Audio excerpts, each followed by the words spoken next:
Good good afternoon, everyone. Welcome to the Barbershop Talk. Welcome to the Ice Conference Presents the Yoke. Don't forget to hit that like button on the way in. We have Lawrence Guy on here on the panel today, who we know is no stranger. Shalom, brother. Shalom, shalom. Thanks for having me, as always. Oh yeah, thanks for being here as always. Uh, so I guess we'll start off. So, what did you think of the whole lesson on Exodus today? The spiritual warfare part two, showing that they're still shackled. Oh, I no disagreement whatsoever on any of that, man. I mean, it was nailed. I mean, you nailed it. Um, and it's funny because I wasn't so much interested in them being shackled because, like you said, we see it. It's there, plain as day. I was more focused on the concept of seeking that good counsel to have with you. Yeah. So that's what my brain locked on, to be quite honest. Well, I guess mine was locked on the whole part of it because a lot of it still applies, and I think the thing is too. Um, the reason why I guess that part is important to me is knowing too, so people can know who these individuals are, and to get rid of these individuals out of their circle. Shrink their circle. That way, they know who's actually for them and who's not. Right, right. Which actually, it's strange because it actually unintentionally brings up another aspect that I'm sure you've talked about before, and that's discernment Yes. and being able to identify those very people you're talking about. Yes. For Yes. both sides, the ones you have to stay away from and the ones that you should seek, because it's how do you put on? You got the one group you have to be able to discern and pick them out so you can have good counsel, and there's the other ones you have to be able to discern because you recognize them as being crafty counsel and you don't want them to be near you. Right. Right. So, which is why it was very important. Everything that Jethro said to look for, and who Moses was going to select for him to be a leader and to handle all the minor disputes. Uh, individuals, men who would who shown that they had been upholding these codes in their everyday lives and everything that they do. Hmm. Hmm. Yeah, yeah. Especially when you hit that one spot where even Moses himself was getting tired of it, just burnt out. Yes, yeah, because he. because I mean using our modern lingo, bottom line was this: he was dealing with trifling niggas. I mean, I mean, we got to call it for what it is. And to bring it off in the words of the day, like, Lord, look, I'm tired of dealing with these niggas, man. I'm tired of Yeah, dealing with your people. yeah. Man, nothing is enough, man. What can we? What can you do? I've tried everything I can, but nothing is enough. Look, what can you do to appease these clowns? Yeah, you got the laws, you got the law and commandments. The Aaron and the priest were set up, and they were still stressing him out. Yeah, And it just goes back to the same thing. You, you can't do nothing for these type of people. You just right. can't. You just can't. I mean, and it's one of those weird things where it's like before they left Egypt with the Pharaoh, where his heart was hardened. We have to do that same thing Right. with those type of people. I mean, we just have to close our heart and our minds off to them because um, again, it's the same thing we always say. You can't save them. You just can't. And Right. truth be told, it's not our job. Let's be No, real about that. it's not. Only our job is only to inform them of what they're supposed to do and how they're supposed to live, the actions that they can take. We're just supposed to be that wealth of knowledge and example for them to see, and then it's up to them to actually take hold of that. can't make them do. You know you can lead the horse to the water, but you can't make them drink. Right. So I guess the question I have, well, actually, it's twofold. Something sparked you to make this particular subject matter, and the second thing is how how do we go about being able to have that discernment to find who's who's not, and once that's done, how to implement bringing the proper people into your space that you need to have. Mm, And I know. I mean, I know some of us already know the answer to this, but there might be listeners who don't, right, or or just right. I think first of all, I guess what sparked it, I guess, would be um, I felt it was needed anyways. I was wondering exactly where I would go next. And hey, um, I think everything as far as this should be also a goal for every one of us in this incoming for this new year.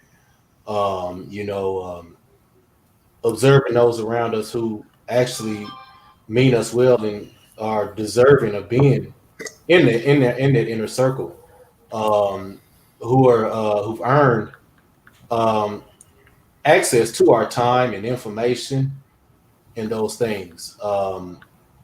So I guess that's what started it. And what was the next question again? uh well, the next question was Oh, how to discern. yeah, Um, how to discern, how to teach brothers the proper way to figure out those people. I mean, like I said, some of us already know. You got yeah, your you got your standard stuff. Look for truth, look for receipts. Don't talk about it, be about it. You know what I mean? yeah, We got the basics. I mean, well, not the basics, but most of us right. already know. But like I said, there might be others out there who have difficulty with it. I mean, I do sometimes. And like I Mhm. said, I'm old. I still get caught out there sometimes, to be honest with you. Right. Well, of course, the first thing is, like MOT always talks about the truth and the track record. The track Mm. record is the truth. Um, Yeah, yeah. they'll tell you anything. So, it makes me think about that old saying, believe none, what is it? None of what you hear and half of what you see. Yeah, trust but verify. Yeah, Yeah, trust but verify. Yeah, yeah. yeah. And because a lot of times what they'll show everyone isn't exactly who they are, So I mean, if you was to fly on some of these people wall, you'd be able to find out who they exactly are when they think no one's watching. Uh, Well, yeah, and that's absolutely true. It's just that, I mean, in the real world, yeah, absolutely. You have that kind of time. There's nuances you can see by their actions, the way they move, their facial expressions. But in this space itself, that's a little hard to do because everybody's sitting behind avatars, keyboards, yada yada. Um, oh, okay. now it You is, talk about it in that sense. yeah, Okay. yeah, because in instances, it can happen. I mean, we've done it ourselves. But that's Oh, having men who are willing to work that to get to that. You yeah. know what I mean? I So think that when you're talking about an instance to this space, all you got to do is give it time. The other thing too is, you know, um, there are a lot of guys in this space that they're subscribed and go to, or they go see a lot of channels that I don't. Now there are yeah. some that I do, and it's in these channels that you get to see how these dudes really are, um, especially when you got the women around. Well, that's You true. got the women on panels. That's whenever you get to see if they're really, what they say they are. Um, that's one thing, what Zero's right about. Um, that's the one thing about having these women. You get to see who's full of shit and who's not. Oh, yeah, that's absolutely true. And I've seen, you and I have been in other channels together. We've seen that. Yeah, So, I mean, I've been with you as we watched that actually unfold in real time over a number of weeks. Um, and I get that because that's how it works here. You bring broads on, and it's all over after that. The interesting part is that when it's not broads involved, from what I've learned from listening to you and others, is that, like you said, there's certain channels you don't subscribe to, but Right. they'll be here and then they'll be over there, and then they show themselves as two totally different people. And I've heard you guys talk about that a couple of times. Yes. Yeah. So, Yeah. They'll do that elsewhere. And then the other thing to be aware of too is if they try to sell somebody a dream. Because I mean, flip floppers, and then trying to sell somebody a dream, you begin you they expose themselves really quick. You'll see. The only thing you can do is just watch them. well, what are we talking? What are we talking about with a dream? I mean, because I mean, if we're talking about pussy, then yeah, I know what you're talking about when you say sharing a dream. Or are you talking about something more than that? Well, it can be various things. But usually here in this space, we know it's usually concerning. Eventually, all roads lead to the pussy. Right. But it can be anything. Um, Selling perfume, that kind of stuff. well, not just perfume. I mean, if you're trying to be you're trying to say you got integrity for one thing, but when it comes to this one aspect of it, you don't have any integrity. You're all about making money for the sake of money. Uh, Fuck the integrity of the people involved. But you're saying integrity on this end, you're still shady. Yeah. Okay, I get that. And I've seen some samples of that myself. Seen it live, and I've seen other people go at other people for it as well. You know, here to help men, but you're trying to make a profit, that kind of stuff. Or you got 10 things, your integrity is solid in 7, but the other 3 you're not. When you fail to understand that integrity is across the board, not pick and choose. You know what I mean? So, yeah, I get what you're saying. I get what you're saying. But yeah, I guess, like I said, I guess for me, the overall deal is that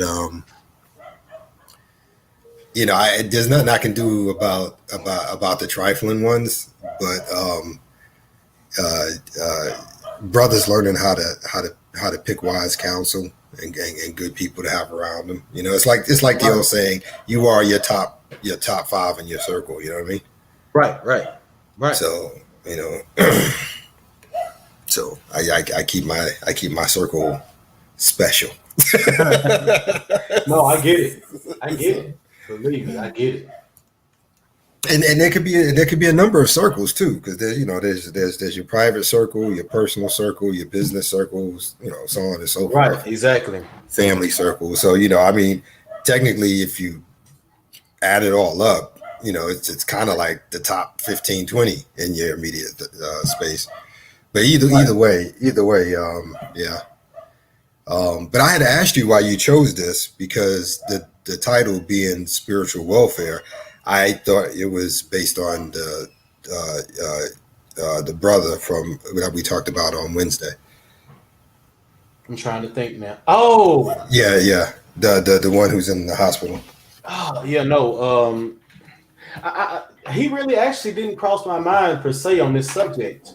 But I can see why you would think that. Yeah. Well, usually you see spiritual warfare, not welfare. So when I saw welfare, I thought it was about that and keeping brothers on point to make sure they don't go down that kind of path and stuff. Got you. Yeah. Well, I had done I had actually done spiritual welfare before, and it was well, yeah, this is the part 2 to actually Yeah. where I went into Moses. So it's just I felt like this would be a good Good time. a good thing to go back into, and felt it was something that was needed. Oh yeah, absolutely. No question to that. So outside of good counsel and and removing yourself from the trifling ones, Right. um, what else would you say we would need Going forward. as men outside of those 2 particular instances? I mean, we need to have spiritual warfare versus pussy. We need to have spiritual warfare, against trifling, trifling No, niggas and well, all that. But I Well, mean, here's the just thing. No, you're saying warfare. I'm sorry. I thought I was saying welfare. I'm sorry. But here's the thing. You're okay. What the whole thing about spiritual welfare is people sitting back praying for their circumstances to change without actually changing themselves. No, I know That's, that. okay. I know So that. now I'm What? confused. Yeah, I'm sorry. That's my fault. Let me try it again. Okay. Men always need to maintain their spiritual welfare at all times. We No, know. see, that's what I'm saying. Oh, I'm okay, looking at okay. spiritual welfare as a negative. Oh, okay. I'm I'm looking seeing at it. spiritual Okay, I welfare. I'm got you. I seeing got you. spiritual welfare like regular welfare. Oh, okay. I'm looking at. Okay, I'm looking at it from the opposite end. Yes, Okay, I yes, got you now. yes. That's where I went wrong. Okay, gotcha. Well, then, yeah, it's fucked up. Yeah. I Yes. was literally coming at it from the positive spin on how to take care of Yes. yourself to make sure Nope. you don't fall in those. Okay, I got you now. Like I said, I'm old. You But good? okay, yeah, okay. Now that puts a whole different spin in my head. Okay. um, Yes. yeah, so yeah, well, yeah, That's why yeah. I said they're So still shackled. so yeah. All right, so we're back to the genie in the bottle scenario. Yes. Yeah. Now you get it. Yeah. Yeah, okay. All right, I got you. Exactly. Yeah, that wish factor. Right. Okay. Or hope factor. Yeah, hope Hoping for factor too. hoping for your circumstances to change, but you not actually trying to change your mindset. That's why I said um, he actually the thing is when he's giving you everything. He's not giving you anything you ask for, but he's going to give you everything you need to work you into the position to have those things or to be able to do them. But they just don't actually want to work to do them. Well, yeah, well, that's a given. That's the genie in bottle thing. Yes. That's the wish and hope factor. That's that, and now I understand where you're coming from with the spiritual welfare. They Yeah. think they can just get online and have it handed to them. I got you now. Right. I got you. Right. Exactly. New Hope Square. Hope Square. Did you see what Rocky said? Yes. Praying for protection, but Health and walking into wealth. no, the Health one and above, welfare. the one above that. Oh, yes, exactly. That's what I was saying exactly too. Yeah, praying for protection, but walking into oncoming traffic. That's Yeah. funny. That's funny. That's very funny. But Yes. what's up, spiritual? What's up, Poke? Um, Oh, but he did. yeah, he just said, "What's up?" I don't see it. Oh, okay, I see him now. Might be a delay. Um, but yeah, but okay. So here's the thing about that. Um, those people must be. At least that's what I'm coming to the conclusion of these days. I don't, I don't.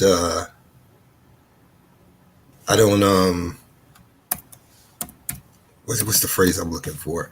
I don't. I don't care about them anymore. I don't know how else to say it because I've come to the realization they're not important enough to complain about anymore. They're not important enough for me to waste my time thinking about. The only time that I should have any concern for them is if they try to orbit or come into my sphere of influence or my world.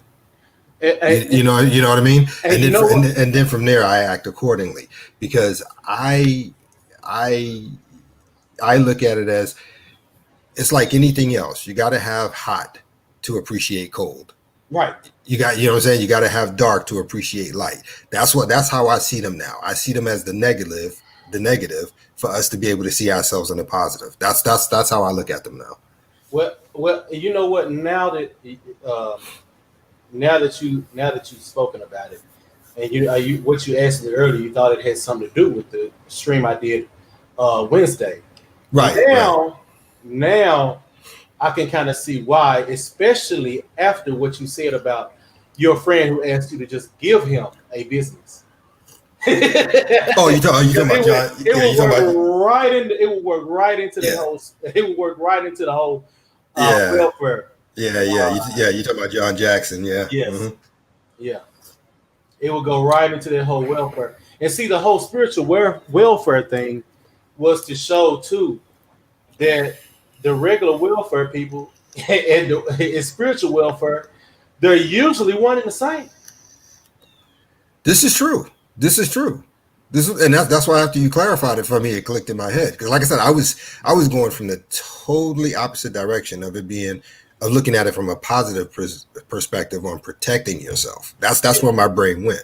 But I get what you're saying now, Yes. and in that respect, you're right. Those, Yeah. if you look at it from what you're saying from the negative aspect, those are the same people you see in the WIC office. Those are the same people you see in the food stamp lines. Those are the same people you see going down filling out Section 8. They're the same people. They're the same people asking somebody for something. Mm-hmm. For free. Yeah, for free. And they're the same people using God like a genie. Mm-hmm. Yep. Yep. And they'll do it. They'll do it to the very end until they draw their last breath. Yes. You know. So like I said, as time goes on, I'm coming to the realization that zero stupid. Wick saves lives.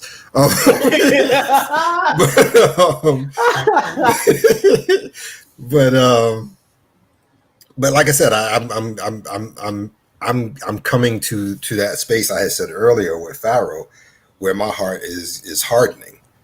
Gotcha. I just don't give a rat's ass anymore. Like I said, unless you come into my space, outside of that, I've done it, you've done it, Zero's done it, MOT, whether, and we're not even talking about this space, even in the real world. I know Exactly. we're men.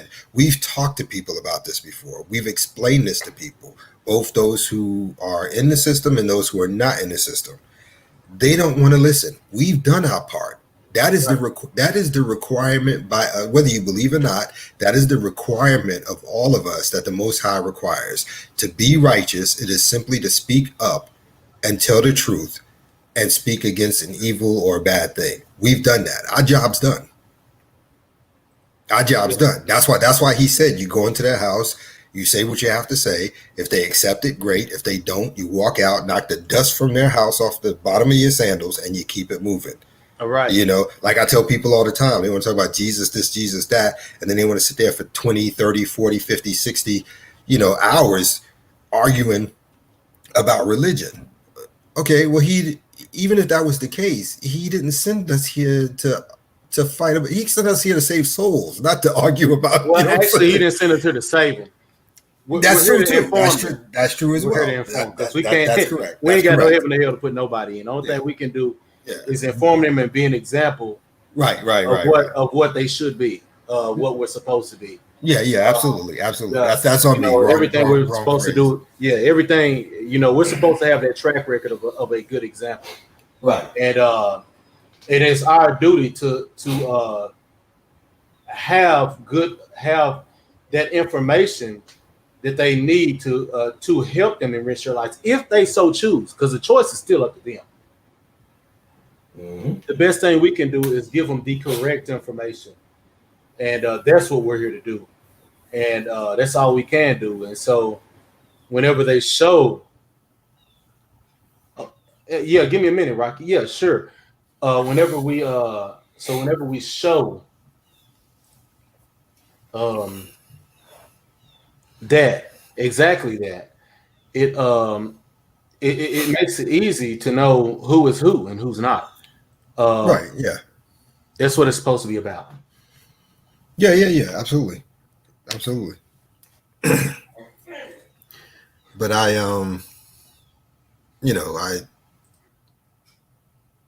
yeah, I I got to be honest with you. Unless I'm in a conversation on a panel, they never cross my mind at all. Well, Literally, right. literally. And well, I'm just speaking for myself. But that's not anything on anybody else. I'm just talking about where I'm at right now.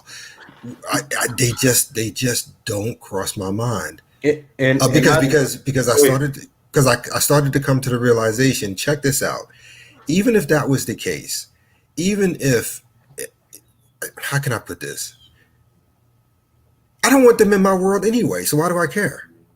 Well, I think you should care in the sense of knowing who they are. Well, yeah, well, that's what I'm talking about with the coming into my space and my world. Yeah, that's a Right. problem. But I'm saying outside of that, I don't care. They can walk up and down the block all they want to. They just can't come to my house. That's where we're going to have the malfunction.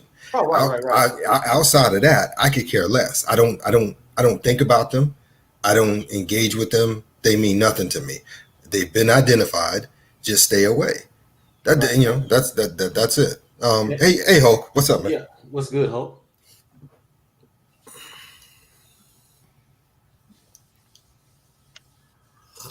Hey, y'all go ahead and find my headphones. Okay, cool. Oh, okay.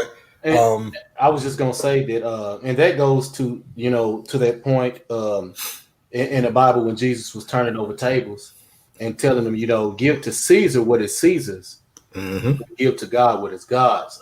These people who you have nothing in common with me, good. Uh, give them over to Caesar. Well, they are Caesars. That's what I was about to say. They're Caesars. We lost spiritual. We lost Hulk. Um, but that's what I was gonna say. Render unto Caesar that which is Caesar. They belong to Caesar. They are his. Hold on. Gucci Juan Kenobi, is this Rocky? Put me a comment or something in the chat, back chat here. I'm sorry. What Yeah. happened? You can't see him, but I can. Oh, okay. You back, Hulk? Yeah, I'm back. What's going Oh, on, yeah? hey, Salute, Hulk. shalom. Yeah, I was listening to the topic, spiritual welfare. Yeah. I mean, people are lazy. Yes. When people are blinded and, you know, we understand that people who have, the concept of evil is real because there is an objective wrong that everybody knows exists. And True. it's just that people are not going to be honest about what that wrong is until it's something they have to deal with directly. Hmm. And people are always trying to find ways to get over. They're trying to find ways to get the benefits of um, being responsible and productive without actually having to be responsible and productive. And it just doesn't work like that. And so I think the whole church system, which is unbiblical, is a good example of spiritual welfare. A whole bunch of people are going to a place that is a that it become has become a manufacturer of fantasy, you know, where people just take all of the bad things about them, their vanity, their covetousness, their this their wicked evil desires that the Bible calls out directly. It calls out everything that's vain, but people still go to these places and they ask for these things that are the very things that keep them from having um spiritual awareness. Hmm. Like most people can't even understand discernment or wisdom because they're too busy searching for the things that if they had any knowledge, the Bible will tell them is their problem. Hmm. You know what I'm saying? Like everybody thinks some people think greed is a good thing. It always gets me when I hear people talking about, well, greed is not a bad thing. I was like, well, when somebody decides to be greedy and they'll enslave you to acquire greed, or they'll kill you for greed, or they engage in criminal behavior that will affect you, then you understand the issue of greed. It doesn't have any rules. Doesn't Right. care about any law. Right. It'll exploit and extort anything to acquire its goal, which is just to get money without any kind of wisdom. And so, I mean, that's like greed is like that's the reason why somebody will rob a bank. You can't say, oh, somebody just wanted money so much they'll rob a bank for it. Well, now you understand why greed is a problem. But when you like you say, when you're into this spiritual welfare and thing, where you just think that, people have this understanding of the church, and the church is absolutely wrong. No, But dead wrong. but the church will sit there and say, yeah, God will just give you all your like it's a scripture in the Bible that says the Lord that says delight in the Lord and he will give you the desires of your heart. But people don't understand the word delight in the Lord. It's just they think that actually just going to the church is delighting in the Lord. It's like no, no, no, no, no. Mm-mm. Delighting, if you understand who the Lord is or who God is biblically, he is his law. If you don't appreciate his law, if you don't abide by him and his words, you are not delighting in his law, and your heart won't be a good heart. Well, If it you have can't. a Well, it can't be because that's one of the things I had said when I was in the streams before. How do you define love? You define love by following his statutes and commandments. exactly, That's but the majority of the church sees love as their own personal desires of their own evil heart, and they think that God's going to give them when they're not even aligned with the law. They're not. These people are not aligned with the law, because if you think about what the law reflects a natural order of God's creation. Like yes, the law is reflection of conscience. It's a reflection of natural law. Like God has created the world, so He orchestrated His creation to function a certain way. Like like if you plant a seed, God created trees, so trees have fruit. Fruit have the seed of that tree. So God has orchestrated that if you want to replicate that tree, you just take the seed out of the fruit and you put it in the ground. So everything that's order. That's the order of creation. But it's like it's like when you try to do things a different way. If you look at how whatever so-called science does right now, when they're trying to create food outside of the order of creation, it has side effects. It has, you know, even when you hear about seedless fruit and stuff, but they find out that you're cross pollinating or cross breeding weak strains, weak genes of two fruits. So yeah, it has no seeds, but it also has no quality. And hmm it's like the same thing of people. This is why in the Bible it talks about a tree by its fruit. And it's like, and Mm, people think that the Bible always talks about some hope and fantasy. It doesn't. It says you'll know a tree by its fruit. What is the fruit of something? It's what it yields, what it does. So right. you can't call yourself a believer of God biblically if you don't show that you actually love and you follow the tenets of His law. this is And true. people just don't. It's that simple. You can't just I hate when people just say, "Oh, Christians are hypocrites." The ones that are hypocrites are not Christian, even if they call themselves Christians. Correct. Mm, Correct. They're Correct. hypocrite. Once you say they're hypocrites, they no longer meet the requirement, the biblical requirement to be called that. That's what it says: false prophets hmm and deceivers. And the hmm Bible spends a lot of time talking about people who are false, who are hypocrites. Even Jesus actually rebelled against the religious community of his day, the scribes and Pharisees. That's These are the correct. people who are yes. actually the church, what we would call of our day. They were the people affiliated with Rome, just like the hmm church today is affiliated with the U.S. government. They were affiliated with Rome. They were doing these transactions for power to control people. Jesus, he exposed all of that. And it was actually the church people, the Pharisees, that were in tandem with the political system, which was Rome at the time, that sought to crucify him. And of course, that was all to his plan, because his purpose was to come to redeem the lost, hmm to Yep. show people the way, to reestablish, to put his father's name in good standing, because people had totally uh, took God's name in blasphemy, and they did it in idolatry, until he had to come and live the actual law. That people, you know, the issue with the Old Testament is when people just thought of the law, they thought, well, I didn't kill nobody, so I'm a good person. But what did Jesus say? He said, no, if you are angry with your brother without a cause, you have murdered him in your heart.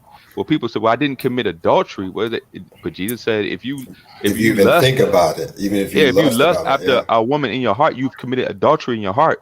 hmm And so, Well, what he did is he magnified the law so people can understand that your very thoughts condemn you, and your thoughts are the reason that you end up having these negative actions that actually mature in your life. And well, You know, that's why he made it a point when he said that man does not live by bread alone, exactly. but by also, every word. I'm sorry. I'm also, sorry. I'm sorry, Eisen. I think too that what the law did was it allowed the chosen people to have an arrogance to the point that they felt that all they had to do was go kill a goat and they would be Yeah, fine. And Well, then exactly. that well, yeah. everybody else, something was wrong with them.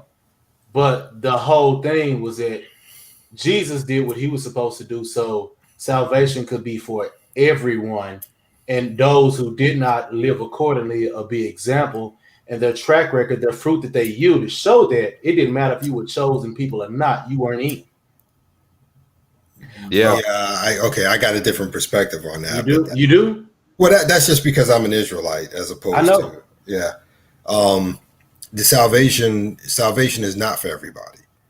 right? If But you I if just you think in their arrogance, they thought it. well, that's where I was getting ready to go next, which is one of the problems I have with a lot of Israelites nowadays.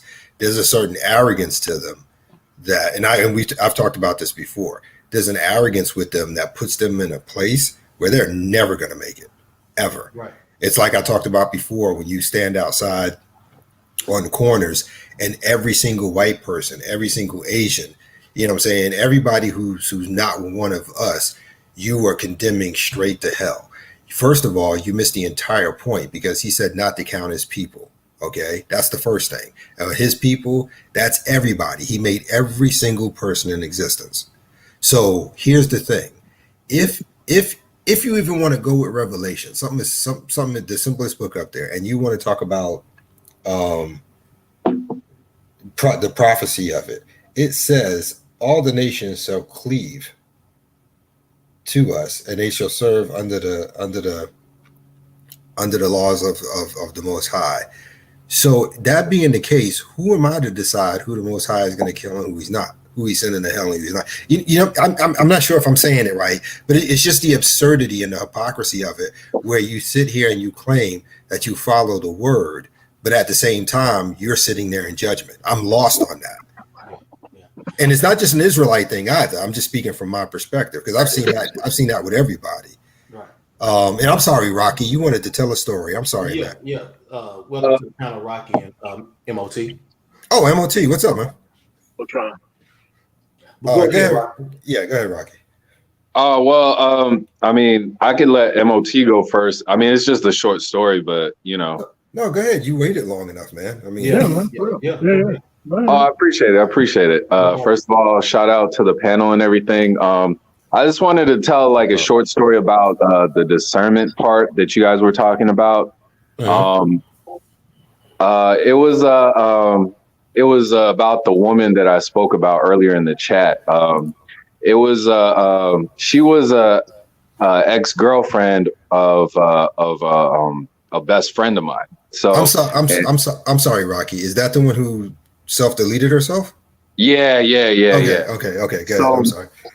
So her family is actually she's full Portuguese. We're talking like olive skin, green eyes, light brown hair. She looked like a model. You know what I'm saying? Her family lived in that area where they filmed The Sopranos. So they got money. You know what I'm saying? Okay. And they were willing. Yeah, so she had access to all the resources. So she's pretty. She had access to these resources. At the time when my best friend met her, she was going to school at university in England, right? And that's where I met her as well. And the thing is they went out for like 7 years. You know, everything was cool. You know, of course they had their issues or whatever, but he was still in the military when it was time for her when she graduated and went back to Jersey. You know, so she goes back home and, you know, she gets around those, you know, Tatianas and all them chicks. And, you know, like she was around Trap, you know, and they start getting in her ear talking about, oh, well, he's just a military dude. You know, my boy, meanwhile, he was on the streets, like doing his thing. You know, he had saved up 6 figures to put down on a house. And secretly, he was going with her, with his father, you know, soon to be father-in-law, to go house shopping and stuff in person. Like he would fly over, go check out some houses with him and stuff. He was getting ready to marry her and stuff. But meanwhile, she was out in the streets running them. You know, she thought she was cold-blooded. She had everything she needed to, you know, like all the resources. She had the looks and all that stuff. She thought she was cold-blooded enough to, you know, like run the streets, and she started like cheating on him and stuff and doing all this stuff. And she ended up leaving him he found out she was cheating on him and stuff. But eventually, she found out she wasn't cold-blooded. The streets, like, basically, like, she had her butt handed to her, you know what I'm saying? In like a lot of different ways. And basically she got used and abused by the streets to the point where she tried to come back to him. And he's like, nah, you done did too much, not only to me, like you done did too much out there and listening to all your girlfriends and stuff. Like, and he was like, I told you they were trash. Like, look at your phone. Like any of these, all these people that you have in your phone, they're all trash. Like, tell me who's going to help you when you're down. Cause you're down now, she got cut off from her resources cause her family she wasn't abiding by her family's rules and stuff. And, at that point, I think she had her master's degree, but she wasn't doing anything with it. She was just out there partying, spending money and stuff. She got with some dude that basically drained her bank account and then put a restraining order on her. You know what I'm saying? Like all type of craziness, right? And she thought she was cold-blooded enough to be out there in the street. And so eventually she got with a good dude. She got like a $75K job, but she still was trying to get back with my boy. And he said he wouldn't take her back, not ever. And then shortly after that, she offed herself. Rest in peace, though, So that's my story pretty much about discernment, Yeah. Dang. Yeah, it just goes to show, man. Man, you have to have that level of discernment. That way, you don't put yourself in that type of position to be down and out like that. And that way you don't have people that will literally drain you like that. It's needed. MOT? Yeah, for me, I have nothing but harsh words for the last commentary, but I'll just move on from that. You have to understand that your life is not to be used as somebody else's redemption story. Exactly. Yeah. Your life is supposed to be a referendum on everything that you was raised with to do better for yourself. And you can't trust other people to like go on their quote unquote H-word phase and that they're going to be able to appreciate it later on whenever they come into your life after they ruined and wrecked and destroyed everything. For me, my grandfather told me that a heretic is beyond time. It's not beyond the religion. Like a heretic of the actual time was to admit that you didn't follow any of the rules of the religion. This is why I never thought that evangelical Christians even qualified for the name Christian in the first place. We was always taught that within the black church, the fundamentalist black church. No matter how nice you were to them, their track record is they do not, at their baseline, accept you as Christian. And they have all these kind of rules in place to not treat you as such. So you have to understand that the actions of the person to which they take within their lifetime is going to actually let you know whether or not that they're the heretic of the past or the truth seeker of the future. Because the words in the book are unchanging. So why would you have information and effort practiced by a person that has to adjust to time when they could just adjust to what the law is and keep it there? Exactly. Right. Yep. I agree. Yeah. Cannot argue. And just to clarify one thing too is like I don't know if a lot of women have this thing or a lot of people just in general, but like she had this complex where she always thought she was the uncoolest person in the room. But with all her friends, like none of her friends traveled, they all had like community college. She had went to a university. She had traveled. She had access to like all these resources. Her family was wealthy now, and she was pretty. She had everything, and then she even had like a decent career and everything, master's degree. But she always thought she was the uncoolest person in the room, That's it. And you brought up an interesting topic, and it makes me think of why the word social justice should never have entered into any sort of church, biblical church, because social justice Mm. is about conforming to the world and keeping things on the standard of the world, not the biblical law. Because if you look at the church, whatever you want to call the so-called church, it's filled with feminists. It's filled with women who actually are rebelling against their position biblically.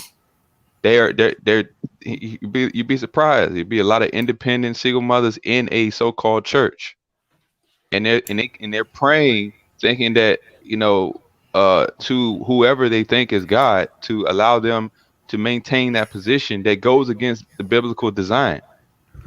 They're Well, not even praying to stay within the design to which they were created. They're praying to maintain this empowered position given to them from a corrupt legal system. I well, can. yeah, but see, you also have to understand that a lot of that. I'm not saying it didn't exist before, but I would say it came to a head and expanded exponentially when the whole concept of 501c3s came into play and tax exempt status and stuff for churches. Because once you sign paperwork to be listed under any type of government concept, Exactly. now they got their hands in your pocket.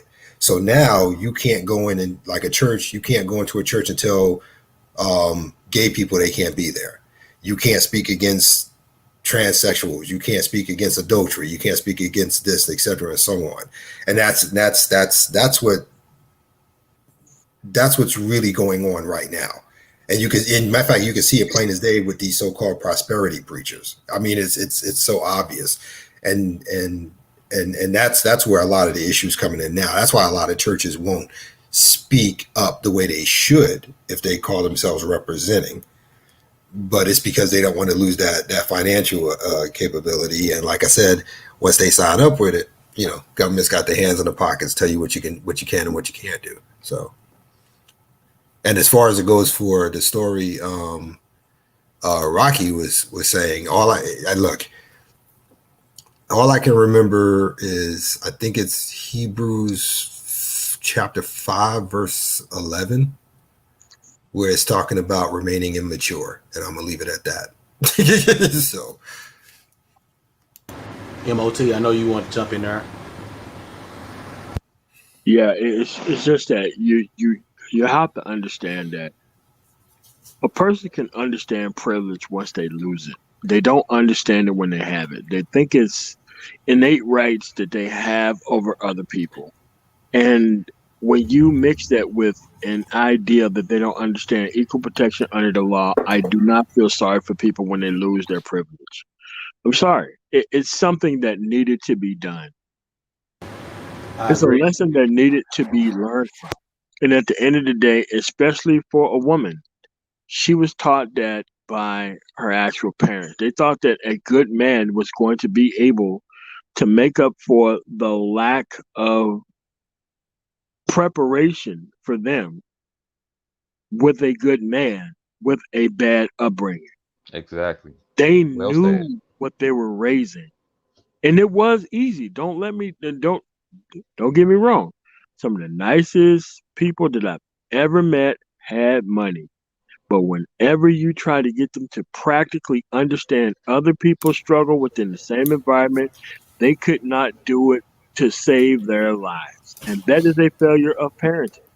No matter how much money you have, you should always know your actual position within the actual field of the people who you're trying to actually help. Yeah, great point, MOT.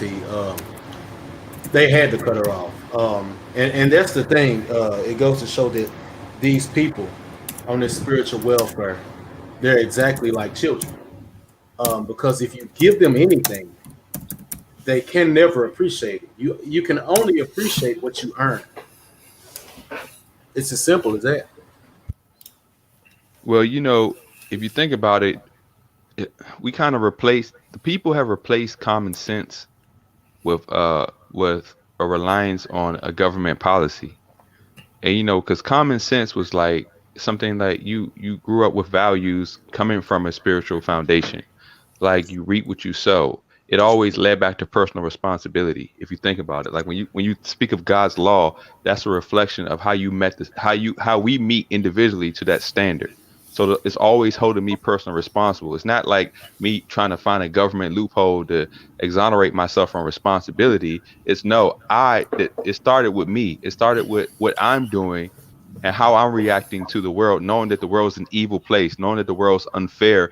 It doesn't owe me anything. So at the end line, children are not being raised to know that what they have, really, if you want to get out of fantasy, is how they react in the world. It's always going to come back to parents are preparing their children to say, look, this what you do is going to affect. However, it's not about where you started. It's not about all these things. It always comes down to yourself personally, because there is no policy that's gonna really vindicate you totally. If you're just a fool, like if you keep doing like if you like these people out here protesting and all that, but their personal lives are garbage. They keep replicating children in bad situations. They keep living lives that are just irresponsible and unproductive, but then they'll get in the street and protest for something that they don't even reflect in their own personal life. And it's like, it's that mindset why for any protest you do has to be what you live. If it's not already what you live, then you shouldn't be qualified to even protest for it, because you're the problem. And people have to deal with themselves before they even start to deal with anything bigger than them. And that's always been the issue. I'm not saying we can't deal with bigger issues, but until you deal with yourself, you are the problem. Well, here's the thing. Here's the thing, and this is the final conclusion on the matter. To be quite frank, everything you said is true. It's your last statement that's key. They don't want to. Therein lies the secret. I mean, when we get down to the nitty gritty of it, therein lies the secret. We know, they know. We do, they refuse to, because they don't want to. That's all. Yeah, they're trying to force everybody. They're trying to force change. They're trying to force change around them, except on everybody but themselves. And here's the other problem you have to take in consideration too. For any of those who claim to be in the church, Christian, and et cetera, and so on, you have to watch and listen to them when they talk about scripture and when they talk about being in the church. Remember what you said a few minutes ago about how, government loopholes and et cetera, and so on. That's how they're starting to use the Torah and the New Testament. They're using it the same way. They only pick and choose certain areas that they want because it gives them the loopholes to do the stuff that they know they should not. Yeah, I agree. That's exactly. Oh, my bad. Go ahead, man. Tomorrow. I have a comment to Rocky. Never feel like you're out of place in a conversation that was meant to help you. You don't have to jump off the panel because you think people are better than you. We're actually trying to have this conversation specifically for you. Yep. Like I don't like the information that I bring. It isn't to grandstand over you. And this is what has been happening within the Black environment. That people think that they don't have anything to offer. Dude, they're able to receive the knowledge that we have is going to save you from all the things that you're going to be able to go through in life. We're giving you 10, 20, maybe even 30 years of life onto your life, which is the reason why we're talking about this conversation. You have to stop thinking that I have nothing to contribute. Dude, you actually asking the simplest question that is first on your mind that can be easily answered, that can save you, is the only chance and shot that you're going to get. There was a person, they were talking about a person who lost their life at some point in time before. And all the people who claim that they cared about this dude are not the people that you need to talk to about anything. Mm-hmm. All the people who claim that, they could have turned to me. Like, what is your behavior around this space have even done to even suggest that you should be that person? They're happy that person's gone. So you have to understand that being able, we are very 1% of Black men who's combined on the panel to be able to tell you stuff. So you have to understand that there's nothing wrong with still being part of the conversation. We want your ability to be able to receive the information as your contribution to the conversation. So never think that you get to leave conversation that you think that you ain't supposed to be a part of. This conversation is for you. Yeah, yeah, and, Yeah, I couldn't put it better. yeah, absolutely. And it's and just to be fair, Rocky, it's not just you. I know 3, 4 people who say that. Not used to being on panels. You guys, the heavy hitters, all that. I've heard that before. And MOT is absolutely right across the board, man. Just come up. It's because I mean it's just a conversation. Just pretend we're sitting in the living room together with a couple of cigars and some brandy, man, just talking, because that's all it really is. Yeah, And and we're not above what we're saying. We actually, most of us had to actually learn and practice this very things we're saying through, and not always successful, but we've learned. We've Mm-hmm. learned and grown from our own personal experiences. So we're not above reproach. We're just telling you from experience and just from, a logical deduction of what works and what is right based Yeah. on us doing it. And right, you got right, and you got I you got mean, some look, you got and some you're trying to decent you got change some it. decent space up here too, because you got 50s, 40s, and 30s, man. There's some knowledge up here. Just like I said, you don't have to have the same knowledge we have. It's just sharing the conversation. right, right. Yeah, And I'm sorry, did MOT was trying to say something? Yeah, he was trying to say something. Oh, geez, I'm yeah. so sorry, MOT. No. We're cool. It's just that still like being a part of the conversation is still listening and trying to practice. Like when you said that you're still trying to get it back together, dude, we already got it back together 2 or 3 times, and we just don't want you experiencing the same thing that we have experienced. That's not saying that you don't have Exactly. to attribute to the conversation. Mm-hmm.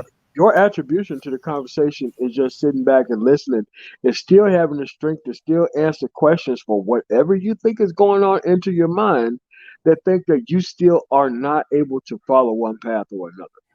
We're not really picking on you or anything like that, but I see this happen with a lot of people, and they don't understand that we want your feedback while it's actually clicking to you inside your head over the things that you're thinking about within your life.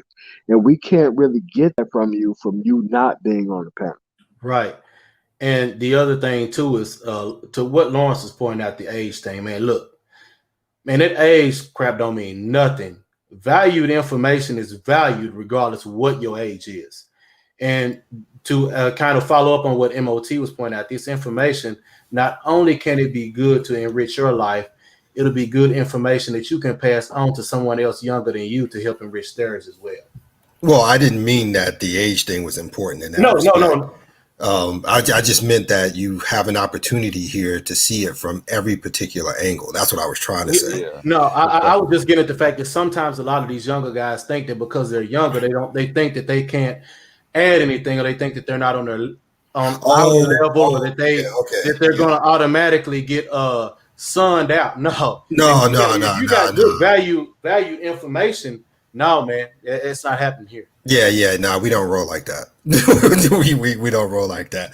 Like I said, right now I think I'm the oldest one on the panel. I've been called out a couple of times. I'm good. Like I said, that's the point of being a man. You have to be able to learn to take constructive criticism, and regardless of whether your peers are your age or younger, if they're your peers, that's based on your intellect, your wisdom, your knowledge, not about your age. You see what I'm saying? So yeah, man, don't think that, and take this to heart too, that you coming up and having dialogue or asking even if it's something as simple as a question, even if you think it's a simple silly question, there's no such thing, because here's how that works. You had the courage to ask the question that somebody else might have been thinking about in the chat or listening. You see what I'm Yeah. saying? So Yeah. you got to look at it from that perspective too. So Yeah, Yeah. And also, it's interesting that a lot of people are looking for someone or something else, some entity to clean up their lives other than themselves.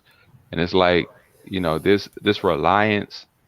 I mean, granted, we know that the world is unfair and we know that it's things in place, but a lot of times, like the most basic principle that I like from the Bible is you reap what you sow, because it's often a reflection of where you are in life. Always, like, to always analyze your situation in any framework in time. is a reflection of where my heart and my mind is at that time. Because even if life is not good for me, how I react to it will reflect where I am. Because in my worst times in life, I've actually saw the truth of who I am to actually want to make the change. So adversity has been more useful to me than my good times. And I want if black people can see it like that, like when in my hardest times, that's when I was most motivated to make personal changes in my life. Because it exposed things about that would lead me astray that only I could fix. No one else could fix it. It was something wrong with me. And I tell dudes about this with women as well. I'm like, look, man, a woman can't do nothing to your life that you don't allow. So at some point you have to realize what is it about your mindset that keeps allowing you to put yourselves in these situations? What is it about your expectations on other people that's putting you in this situation? Like, understand, like, we have to look at life very objectively. Get away from this subjective relative nonsense. Look at life in absolutes. Because people are relying on the law, the government, and all this stuff. For oftentimes that's a deception to try to get you to vindicate yourself of your personal responsibility. Anytime you start saying, well, we need to change this, why are you changing you first?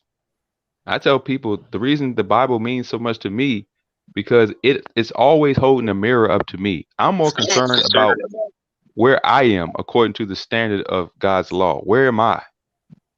Is my discernment correct? Is my mind sharpened and renewed to focus on the right things without distraction, without manipulation? This world is full of manipulation, extortion, and distractions. And most people are falling right into those traps because they have not yet dealt with the issues of vanity, of lust, of greed. Those are the avenues the world is trying to get people to walk right into. You could be productive in business, but if you're foolish in common sense, it's not going to help you. Because some people, what they want money more than they want to accept common sense. And then you start breaking laws of common sense that will put you in either criminal situations or will just cost you the goal.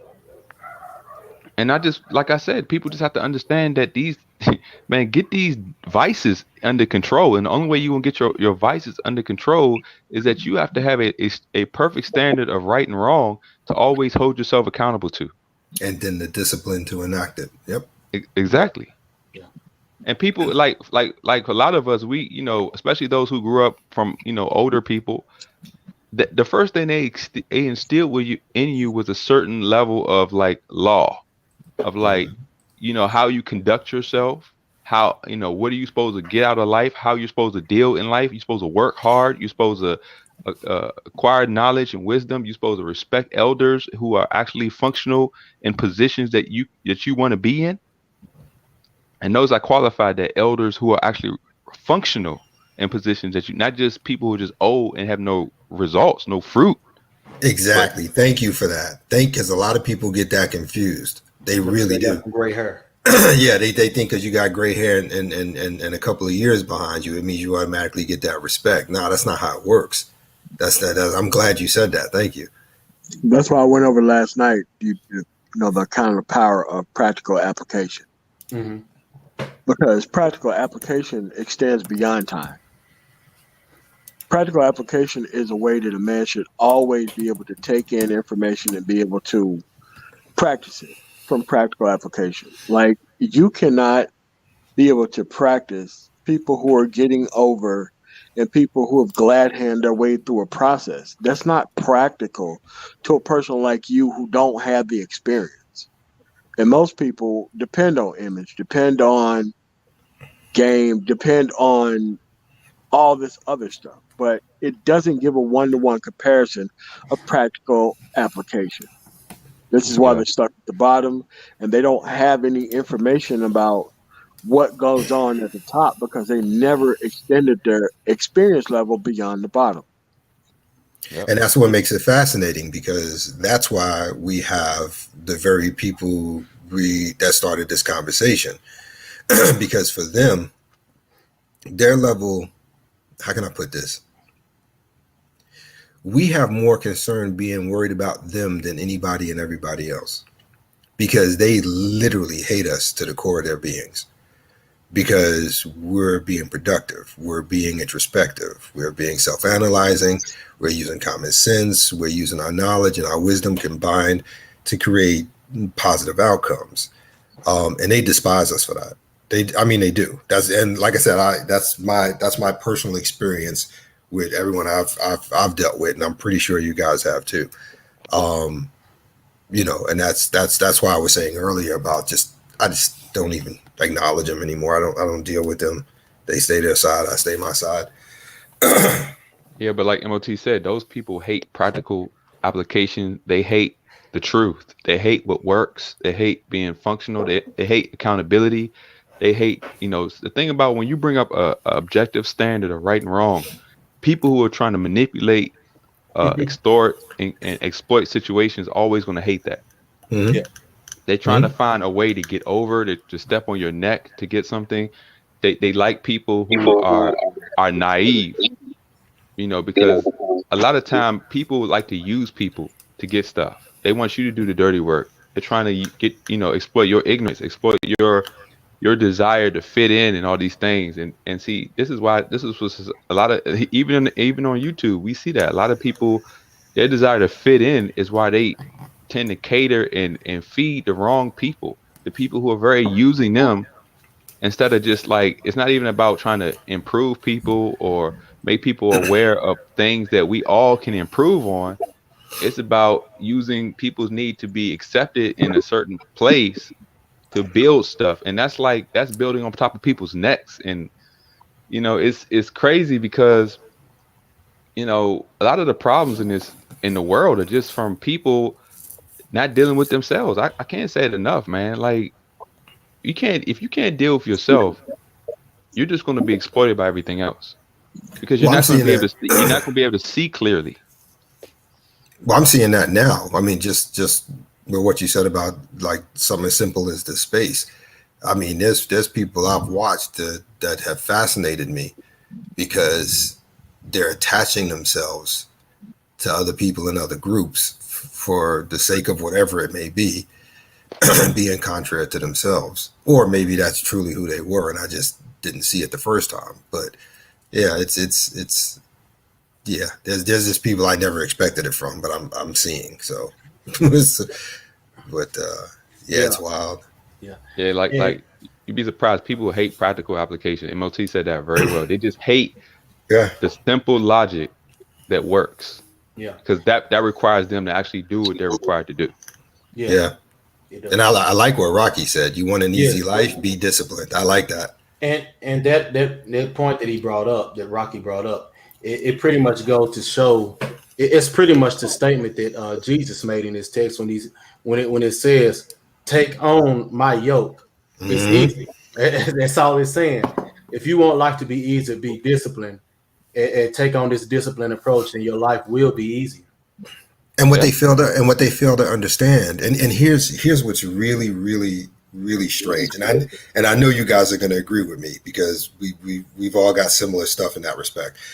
What fascinates me the most is that if you start the discipline early enough, you'll find out it's not as hard on the back end because it's become literally a lifestyle for you. You just do it out of reflex now. Yeah. You understand what I'm saying? So it's like with my grandfather, where he took me to one spot for the age that I was in. You know what I'm saying? Then military took me the next step, then corporate took me the next. But bottom line is that once you establish the habits in the beginning, it becomes instinctive. It's reflexive right out the gate. You don't have to work hard at it. You don't have to double think it. You don't have to stress over it. It's just something that just happens. It's like the saying goes, it takes 3 days to build a habit, a lifetime to break it. Yeah, and let me tell you this. If you think about the discipline aspect, if you're not building your life on discipline, then you're building your life dependent on the ego of another person.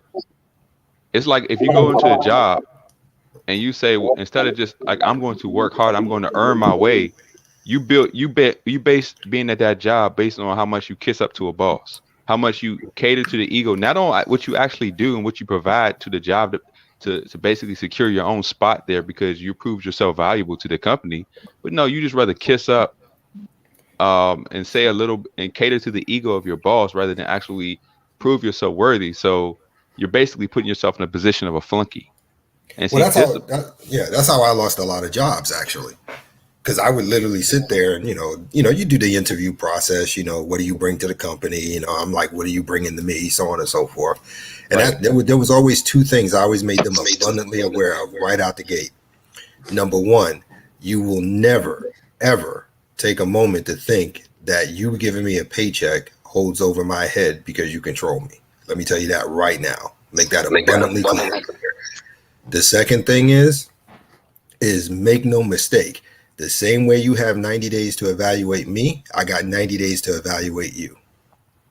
Yeah. And there's power in just having this sense of discipline where you know your value in terms of how good of a worker you are. And when you go into a company, you're at the point right now, well, if you don't want me, I'm not, then I know many people who do, because you know that you're qualified, and people, and that comes from you disciplining yourself and developing yourself to be able to be functional in many circumstances. A lot of people go around and they looking to say, cater to the egos of people. Like I said, again, you see this in YouTube. It's like I won't cater to no one's ego, because when you're about the truth, which has a lot to do with you being disciplined to accept that law, that objective law that is there, that everybody's not going to be honest about, but it's there. It's like if you see a wall, you don't have to believe it's there, but it's still there whether you believe it or not. And if you run into it, that's your way of proving that you just was a fool, but it was still there. And that's how life is. Like, you have the option to feel a lot of things, but it won't change objective reality. And as men, we shouldn't even be thinking about feelings. And from a biblical standpoint, feelings are often seen are evil, because it has nothing to do with the truth. Yep. Like, how you feel about the truth, how you feel the truth affects you, has nothing to do with it actually being the truth, unless you're actually trying to build your life to line up with it. Yeah, this is true. Yeah. This is true. And that's the thing, and that's what you see nowadays. It always comes down to two things: truth and facts. And they will always tell you it's subjective. It's not subjective. If you drop the rock off the top of a building, it's going to go straight down. In the story, that's not subjective. You know what I'm saying? I mean, it's just, it's weird, man. It's just weird. Well, that's because the world has been orchestrated on illusions that give people this idea that somehow being vindicated of responsibility is empowerment. We see that in females. They actually think being empowered without, being given the illusion of empowerment without responsibility is power, even though they see the effect. They know the effects. Like, women know exactly the cost of their empowerment. They don't care, and like, they just don't care. And this is what guys have to understand. Women are not ignorant about what they're doing. They just don't care about it. Well, I said that before. Yeah, I've said that as well. As a matter of fact, we went. That happened a month or two ago when we came up at the same time on Fantastics, and you threw all that out there. Yeah. Like I said, he just called on you first, but I was gonna say the same thing. Like, I tell dudes all the time, look, I know you're trying to act like if you make it logical, simple, easy enough, that somehow you're going to get this woman in a gotcha moment. Nope. They don't care. But see, that's what's weird, because I've said that many a times on many streams. Hey, look, this is the deal, okay? And this is just facts. It's nothing personal. It's not emotional. It is what it is. They have told us everything about us that we need to know. They don't care about our pain. They don't care about our motivations. They don't care about what the end result is for. They've already established that we're no good, yada, yada, yada. Dude, they told you everything you need to know. So now what? Why are you still complaining? This is over. Literally, this is over. They said everything they needed to say, and they made no bones about it, and they said it straight to your face. So why because are we men still? Yeah, I'm because sorry. men don't want to accept that the only solution is to keep yourself, your personal environment, and to a situation that you can control without any influence from them or anyone else. And this is why Right. I tell men, get away from these institutions of cohabitating with women, get away from institutions of marrying women, and get away. And I know this is hard for a lot of guys because guys want children. But I'm just saying, like, for those who really want to be clear women, you have to avoid procreating with them, because these are things where the legal system draws you in their world and gives them some kind of influence or control over your life, where you have to deal with them. If you don't want, I tell you, it's this simple. If you want to deal with a woman on your terms, I mean, and this is even this, you got to be wise about it. You just have to avoid cohabitation, procreation, and institutionalized marriage. And Just long-term relationships. Yeah. yeah, and long, like, yeah, and long. You just, I know, and I know guys, and then they try to talk about the moral argument. Well, the Bible, this is not a biblical society, and that's the reason why marriage doesn't work, children doesn't work, because in the biblical society, the government is on the side of men. Hmm. Men have legal authority to always have control. Women weren't even at the table. Women in the biblical society, women don't even have the ability to even be heard among men. Actually, truth be told, they were considered property. Exactly. But see, and I tell people, stop trying to use the Bible in an unbiblical society. The values of the Bible are supposed to be inherent to you. The world will never accept them anymore. They have to Hmm. be in you. So you have to you have to organize your life for you, that you don't allow this world to exploit you. And the only way you can do that is to avoid these traps and these legal situations that will put you in a weak position. Yep. And that's what I do. And people say, you don't want to have kids. Look, if I got into the feeling of it, yes, having a child would be nice. Having a woman at home would be a nice concept, but we don't have that legal situation. Right. And Right. so Right. for me to accept that, I would have to put myself in a weak position where I'm giving someone else more control over my life than I have. Like, Right, for right, example, yeah, and if that extends outside the parameters of dealing with women. That's across the exactly, board. That's across the exactly. board, whether it be Like, government, other men, 6 out for a dozen. and a logical proving point of this is, if you got a woman pregnant, she controls the life of your seed more than you do, Yep. whether it lives or dies. That should tell you a lot right there. She controls that 100%. All you can do is beg. And I'm never gonna put my situation, myself in a situation as a man where I have to beg a woman to do anything, because I have no power legally as a man to do what I want. And see, men are afraid to admit that. Men were given authority because you can't bear responsibility without having full authority. And see, Yep. women want to have co-authority with no responsibility. And so the co-authority they have is just to undermine your responsibility. Yeah. Nothing That's more, that nothing less. Yeah. exactly. Nothing more, nothing less. Because they bring nothing at the end Exactly. of the day. So, but Yeah, so it's like all men have to do is get their thinking right. Is keep, like, once you, first of all, you deal with yourself, so you're thinking right, and then once you're thinking right, you have to orchestrate your life in a situation where you're not giving any entity, women included, but any entity, like you say, this goes well beyond women. Women are just a byproduct. We make women too much of a deal, but if we focus on the logical aspect of life, women, it would take care of women too. So yeah, I tell, I'm sorry. I'll be back real quick. I okay, cool, cool, cool. Eisen, you Oh, there? yeah. Yeah, I'm sorry. I got a squirrel in my garden. I'll be right back. It's all good, man. But yeah, I mean, look, man, simple rules are: take care of yourself, um, and try to keep your life where you control it. Having a giving anything, taking a weak position with anything in your life is just a bad idea. And so when you actually take personal responsibility, you're not looking for any kind of welfare. I'm not looking to go to a church where it's a bunch of people who are just praying a lot of stuff that they won't never reflect to accomplish in their personal life. People hoping for productive, peaceful lives, while they do everything to the contrary to make sure that doesn't happen. And that's the true definition of hypocrisy. Is when Mhm. you is when you want something that you're living the exact opposite of producing. Yeah.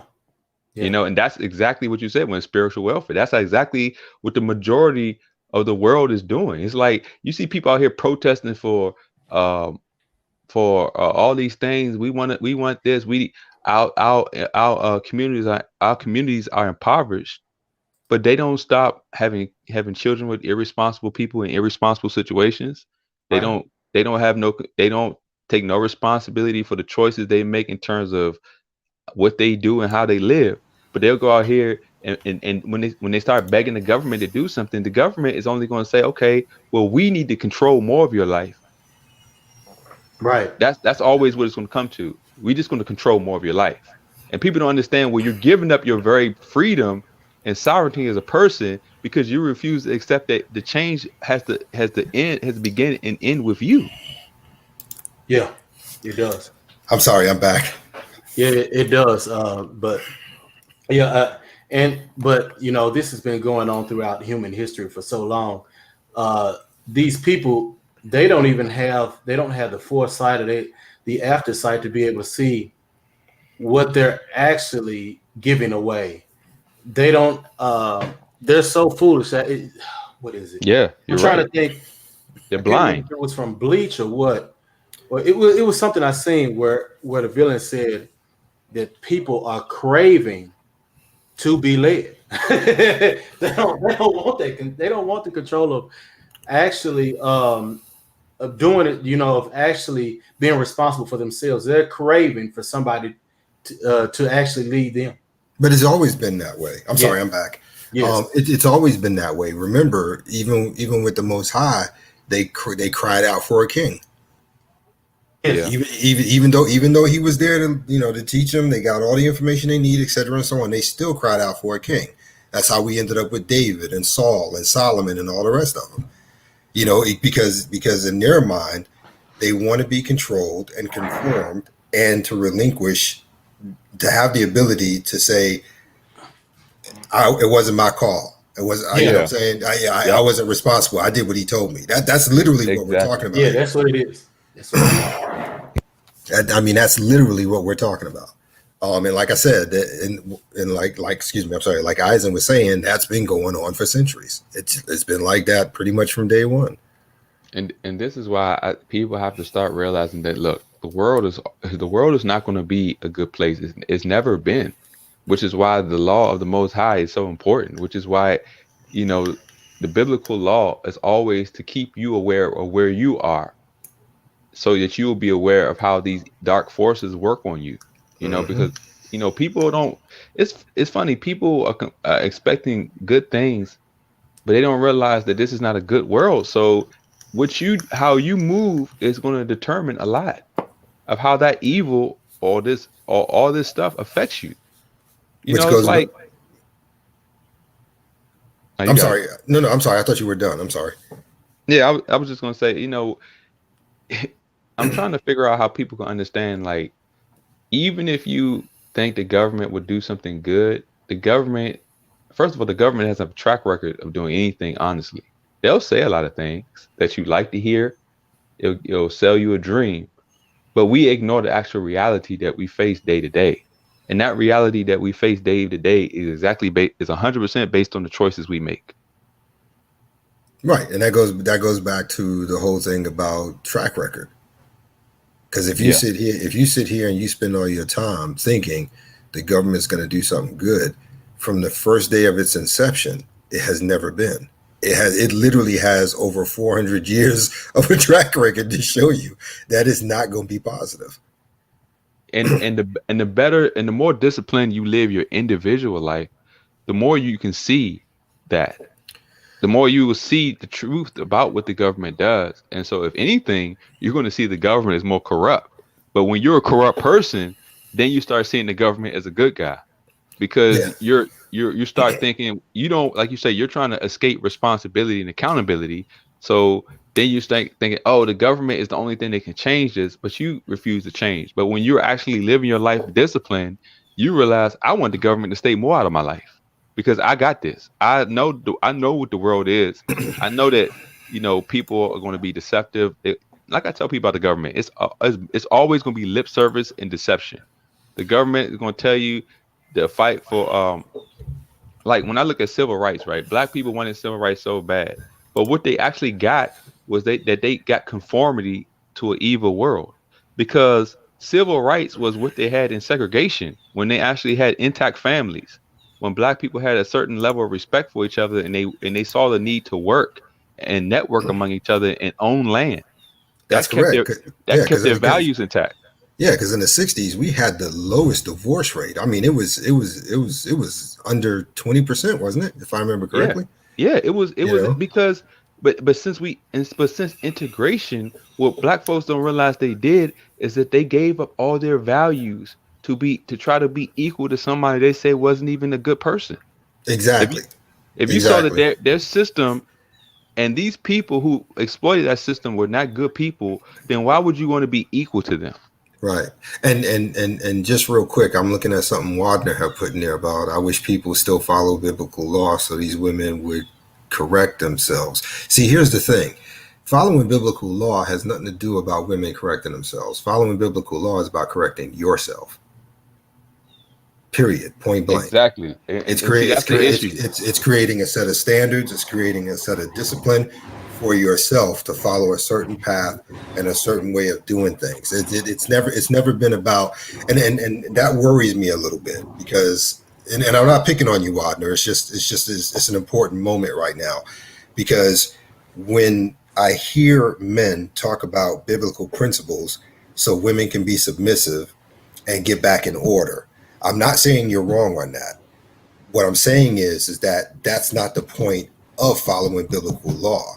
It's about you as an individual. It's about you getting yourself straight. You know Yeah, what I mean? Biblical spouting biblical law should never be in the sense of you only use it in the sense to self-correct, not self-correct, to correct someone else. Because the whole point of you being able to speak properly on it is because you follow it yourself, not because you're trying to get somebody else to follow it. well, if I'm you think I'm about I'm, it, I'm, I'm not sure if I said that right, but no, you did. And when you think about it, when you look at Genesis, when it says, and he created man in his image, God has a spiritual image, and his spiritual image is his law. So the man was built to uphold his law. That's how we reflect the nature of God. uh-huh.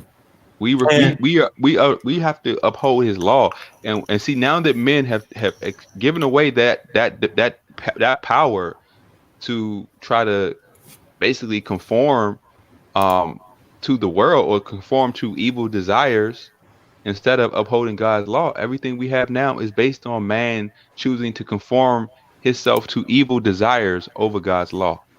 and That's also and also to address what Werner said, it was always only going to be a few that would follow the principles anyways. Yeah, it's always a remnant. That was from the Yeah, beginning to the end. It's always a remnant. People always have to understand the majority of people are lost. That's just what it is. Even Jesus said, "Many are called, few are chosen." He said, "Straight is the way and narrow is the gate that leads to life, and few there be that find it." Unfortunately, most people hate God because they hate responsibility. They hate God because they want their evil desires to be accepted.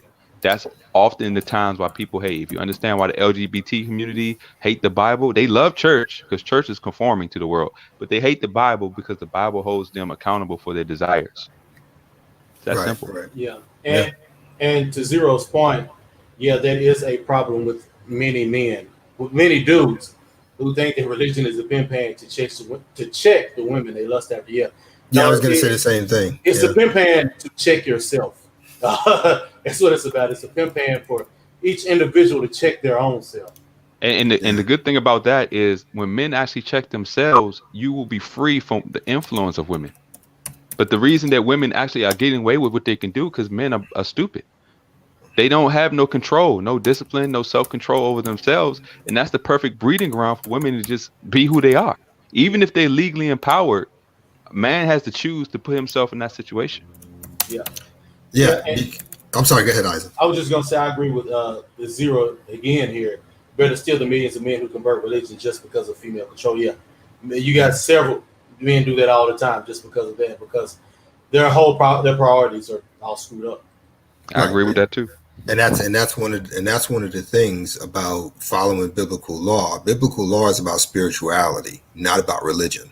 That's a main mistake right there. Because Yeah. religion is man-made, and you could tell by the way they institute rules and regulations around it for that very Yeah, fact. that's why the Spirituality, institute. right? Spirituality doesn't require you to do that. Spirituality requires you to be self-contained and control yourself, not others. That's right.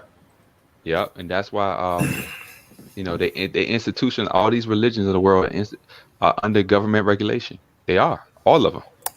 Hmm. They even the Vatican is like a spearhead. You notice the Vatican had this ecumenical movement, this coexist movement, where he's taking all the religions of the world and putting them under this political faction that they are working in tandem with all the governments to control policy.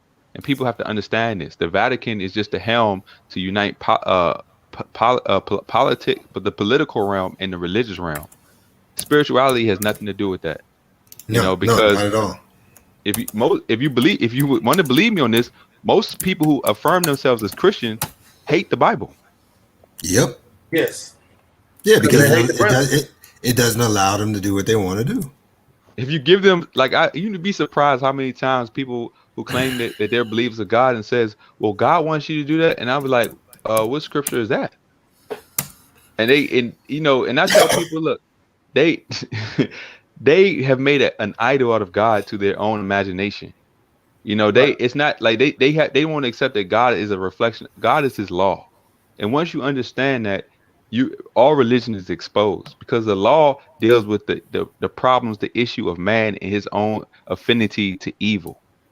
Hmm. That's what it deals with. All this other stuff about um these personal choices that people are making, that's you. But when you hold yourself, like when I hold myself up to God's law about, am I how much idolatry, how much am I lying, am I stealing, am I making things gods of my life, like how much I like idolatry is a big issue with people. The It fact is. that people they make marriage into an idol. Marriage has nothing to do with a man wanting to uphold God's law. Dudes are getting married because they just want access to women and they think that that's going to help. And when Yeah. in that narrative, that's why it's destroying them because Yeah. marriage has nothing to do, like, man, I'm telling you, everything. Even down to the ceremonial aspects of it, putting rings on. That has nothing to do. That has Getting on nothing to one do knee. with marriage. I Yeah. mean, the concept of rings comes from at least where marriage is concerned. If I remember correctly, I can't remember exactly how it goes, but it has something to do with the Roman god Janus, if I remember correctly. I can't remember how it went, but it's something to do with Roman rule. I know that Roman gods. So you're just doing all kinds of. Yeah, and that ring I has something to do with infinity and the snake eating his tail or something like that too. That whole ring. Oberonis or Oberon. I'm not pronouncing it right, but Yeah, but it's all of this. Ouroboros. yeah, there you go. Thank you. Yeah, and they both and both the ring and the snake eating itself and the infinity symbol are all go back to Janus, because if you remember, Janus represents two faces, so it's a doorway in one respect and a doorway on the other. So it's I can't remember how it goes, but I know it has something to do with that. But the point I'm trying to make is that even the most religious person does not realize how much they constantly play into secular and Pagan. ideological and pagan aspects, Mhm. even down to Christmas.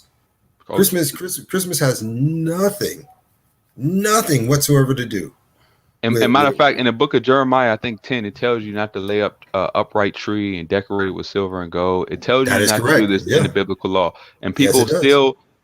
when I show people this, that okay, the Bible literally tells you not to put up Christmas trees because it's a celebration of paganism. Um, they don't care. They Yeah, just it's winter solstice. And Yeah, that's what that's. we know about the resurrection of Christ has nothing to do with no bunny and laying eggs. That's a fertility god. That's Yep, that is Nimrod and correct. Semiramis and the Hmm. Queen of Heaven and all this stuff. But you can look up all this stuff. People don't care. They still think, oh, it's cool to think about bunnies and eggs and all this nonsense of Easter, which is from Estar. You Yep, know, Mm. yep. Yep. And it's crazy that when you bring this stuff, that's when you realize people, they don't care. Like it just always comes down. This is why the spiritual reality is so important, because it exposes the fact that it's not that people don't know, it's that they don't care. Because Yep. we waste so much time. Like, and I see this when guys, like, I understand why guys, just because I understand why guys end up trying to convince women. It's just funny to me because I want to tell these guys they're never going to care. They're never going to care. Like no matter how much you do it, we can get stats all day. We can show all this. They're not going to care. The best way to deal a man to deal with himself is to just always keep himself in a situation where he's not allowing none of that to affect his life and his purpose. None of it. Right, right. Well, and like I said, that goes back to what I said earlier. The whole thing about using religion, like I said, first of all, religion is a man-made concept, but above all things, you can see where it's wrong because it literally goes against the very tenets of the book you're reading. The the book you're reading is telling you how to be a better person, how to be disciplined, how to come to understanding and knowledge and wisdom.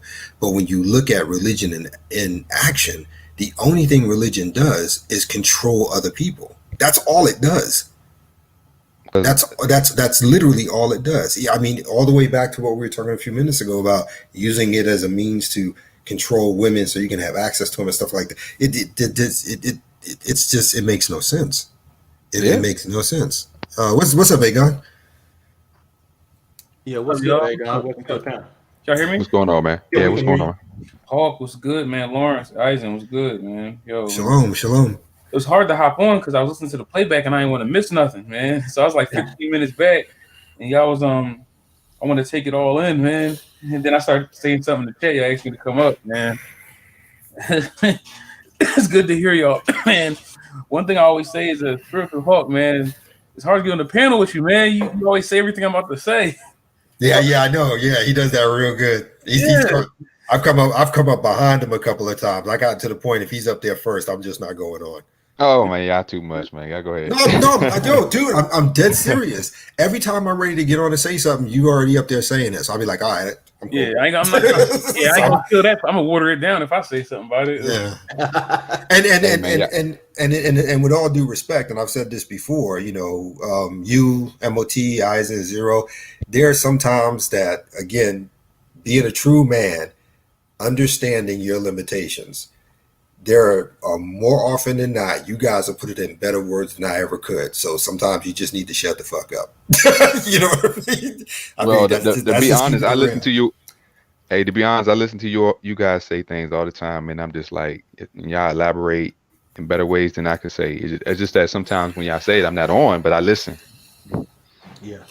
I listen to everybody too. Try and gain any type of knowledge and wisdom that I can get from credible individuals as well. Which I'm not subscribed to everybody anyway, so there's only certain channels I go to be able to get that type of information. And I'm very selective about who I listen to. So yeah, I feel the same way about everyone too. Yeah. Since New is in here, let me just shout out real quick, dude. I'm down to 7 channels. I'm down to 7. No, I'm not. Yo, like I said, like I said before, man, age has got nothing to do with knowledge, man, or wisdom. Like I said, him and Zero broke it down for me, man. That's the idea of seeking good counsel. Yeah. So, Aegon, what you got? I want to talk on the subject. I mean, on the subject of the video, the Still Shackled part, because I was thinking about like today when I was at work, and I was thinking about like how I met people throughout my life, and they would either be like, let's say, like smarter than me, and then, or like not as intelligent as me, and then like intelligent as me, and then when I would become more intelligent than that person, I would think like later on, like when I come back to them like 5 years later and see like what new things they knew they haven't grown, I would be like, what held this person back? Because to have them gain that knowledge, it shows that they have some intelligent about them, something intelligent about them. But what held them back, and I noticed a constant thing was arrogance with a lot of people that are intelligent, because they get to a point where they think they know everything, and then as soon as they do that, basically it's like a comfort, of basically being at that one spot, or basically being that one know-it-all guy and never challenging themselves. Um, and then I always try to go away from that. And then like the only way to do it is the second part is to always try to find like good counsel, no matter what the color is, no matter who the person is. Have that conversation, bounce that idea off their head, ask that question. But then if you just want to stay in like your own world, where basically you're right 95% of the time, you won't grow, and matter of fact you'll regress. You'll regress, and I've been fighting that. I've been fighting that because of that. This is kind of like it's kind of masochistic in a sense that I am, but it's kind of hard also, because anytime I feel happy about something, I'm always trying to check if it's authentic, because in the back of my mind, I'll be believing it's not going to last forever. I'm like, which nothing does. Which nothing does. At the same time, it's like I always try to be like, okay, is this real?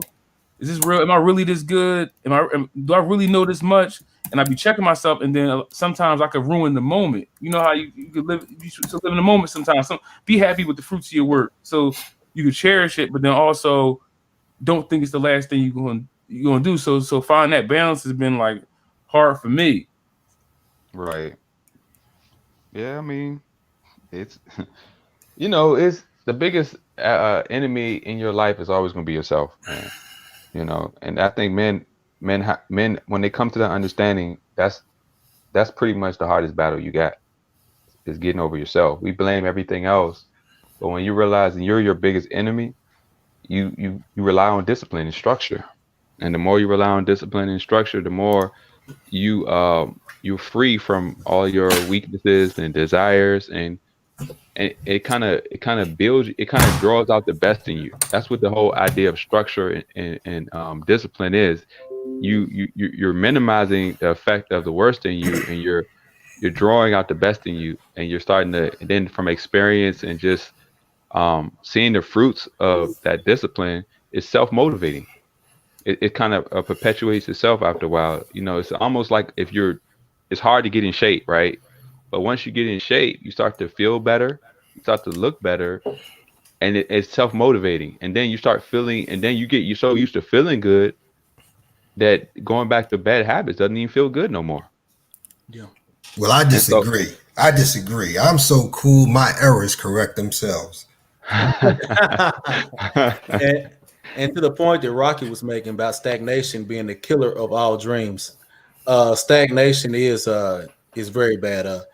You do have to guard against it, because stagnation is the killer of production. If you're being stagnant, you're eventually going to you're going to spoil. That's what happens whenever stagnation sets in on fruit and produce. It begins to spoil, and water as well. So. Oh yeah. Yep. That's true. And I'm sorry about that. I just wanted to slide that joke in. I'm sorry. No, you good. Nah, you good. You good, man.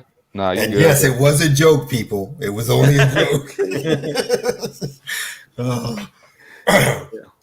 I gotta have something to break the ice. It's crazy. Even with all the stuff in the world, I've always been the kind of man. Even as a boy, I've always was the kind of person that always saw that it was what I was doing was the problem.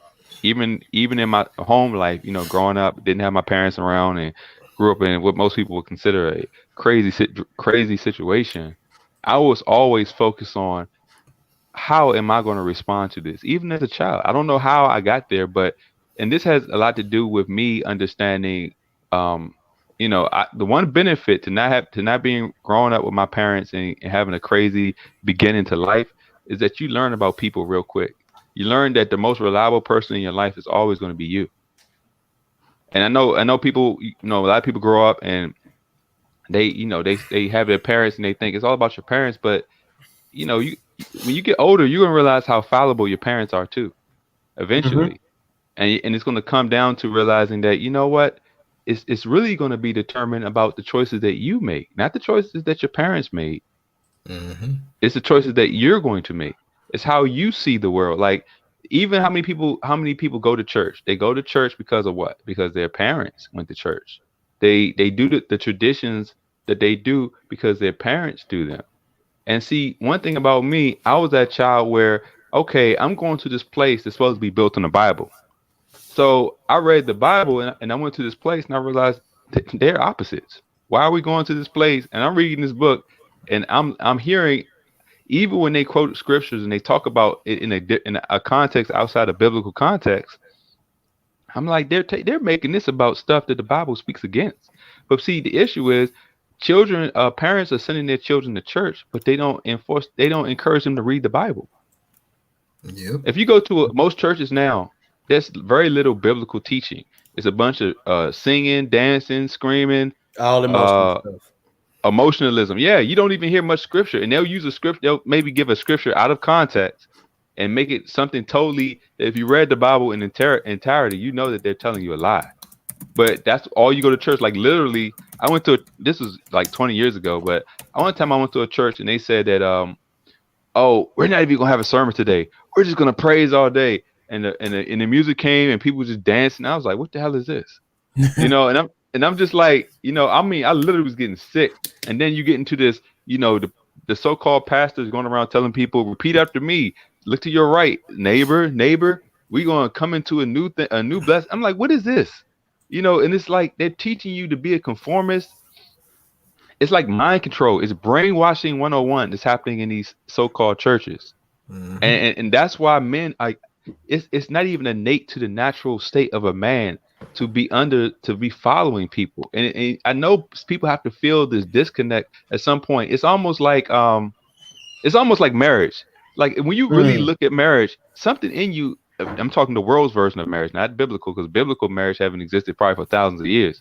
But I'm talking about the world's version. It doesn't feel right. Even when you feel like it's something we were all raised to think that this is something we're supposed to do until we came up to a knowledge where this, either through experience or just looking at it very objectively, that something's wrong about this. I don't have no benefits out of this situation. I can't control my life in this situation. And so you get in these marriages and you realize that a lot of times in marriages, men are being held hostage. Oh yeah, this It's is like exactly what's going on. I've been around a lot of married people, and the ones who say they're happy in their marriage are the same men who feel like they can't speak their mind. They just are very agreeable. And it's like, if you have to be very agreeable to have a happy marriage, then what is that? Like your woman say, well, we should do this. And the moment you step up and you speak your mind, these guys be like, oh, okay. Well, I'm trying to keep her happy. I don't want to Chill out, man. Come on, man. Yeah. I ain't gonna feel like you were taking shots at him. No, I'm saying that's what they say. That's what they say. Okay, my bad. Yeah. I thought you were trying to slide in some jokes. My bad. That's the look they give you. Yeah, you're right. Like, chill out, man. Come on, like, chill out. Like you mess up the mood, man. Come on, like. Yeah. And married people don't accept you, and married people tend not to accept you unless you're getting married. Yep. Like if you be around a lot of married people, they always come. When are you getting married? When are you getting married? Oh, what's wrong with you? Well, it's exactly. It's that, and you also got to think there's also that slight hidden agenda with women too. Because if you notice, as soon as they get a man on lockdown, they start removing him from his single friends because they worry about the single exactly friends. That's why you always hear married couples talk about we only have married friends. Yep. Stuff like that. So with not realizing long-term relationships or something. Yeah, not realizing that married people are doing more grimy stuff than single people these days. Yep. Yeah. Yeah. And that's because, see, people understand when you take the God's law out of marriage, and the law of God basically holds everybody accountable. It's particularly about the men. If you hold the men accountable to live up to that standard, the women, the women today are going to be eliminated naturally. Like the more you align yourself with God's biblical law, the more you're going to eliminate what women can do in your life just naturally, because you're going to be so accountable and disciplined in your life. You're just going to remove all that stuff. It's going to fall off, just like everything else in the world. It's going to fall off of you. You don't even have to fight it. You're just going to walk away from a lot of it. And a lot of times, men are fighting that kind of discipline and struggle. I mean, discipline and structure And that's why we walk when we fight that, we walk right into these situations of extortion and exploitation and manipulation, because structure and discipline, it always keeps your eyes open. It always keeps you in the objective reality of what cause and effect is really about, which you reap what you sow.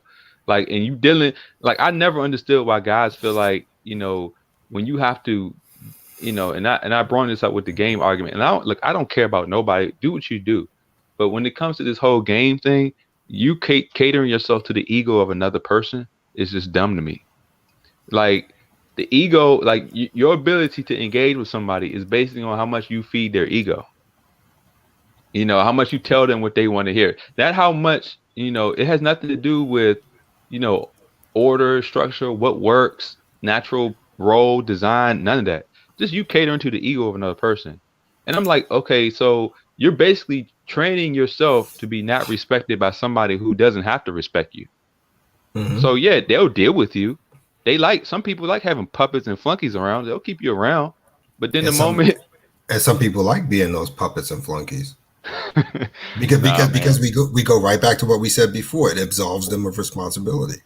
Yeah, and I tell men, look, I've been in a relationship, so I know what it is. I've been, I grew up indoctrinated thinking that, women were these creatures where, um, if you did certain things, they were just gonna turn out to be something. And no, I had to learn too. I had to learn a lot of these things too about the nature of women and my own nature, and how that plays into how women will deal with you. I learned that too, and this is why I am. Unlike, I wasn't born knowing everything. Just because people think, I said it, doesn't mean I didn't have to learn through experience from it. And that's where passion comes from. The passion that we have when we're talking to particularly young people is because our experiences over and over again have solidified what we know to be right, and we're passionate about it out of experience, out of knowing what it has cost us, what it can put at risk in your life. Like, Lawrence, when I listen to you and you tell me about the situations in your family and your marriages, man, that man, I wish somebody would have said that when I was like 10 years old. And but see, that's what fathers. That's see when the government gets rid of fathers, and they allow women to be empowered to procreate with the worst of men. You're stealing fathers. Fathers who are qualified fathers would be the first enactment of God's law in children. Basically, they're going to make sure their children understand cause and effect, understand productivity, responsibility.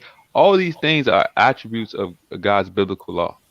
That's what fathers instill. And when you understand that as a young child, you're going to see the nature of women early. You're going to see the nature of the world early. You understand how to move in this world so that you can understand who you're dealing with and how to avoid certain traps in certain situations. Because with the black community particularly, we're thrown into the fire and we're just trying to find ways to get out.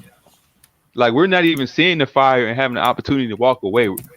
We're not prepared, so we're thrown into this fire and everybody's just trying to find ways to jump out.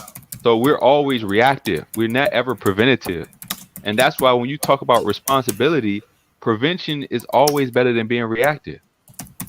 But people don't want the truth. They rather just believe that, okay, do it your way, go by how you feel, and complain about it through a reaction.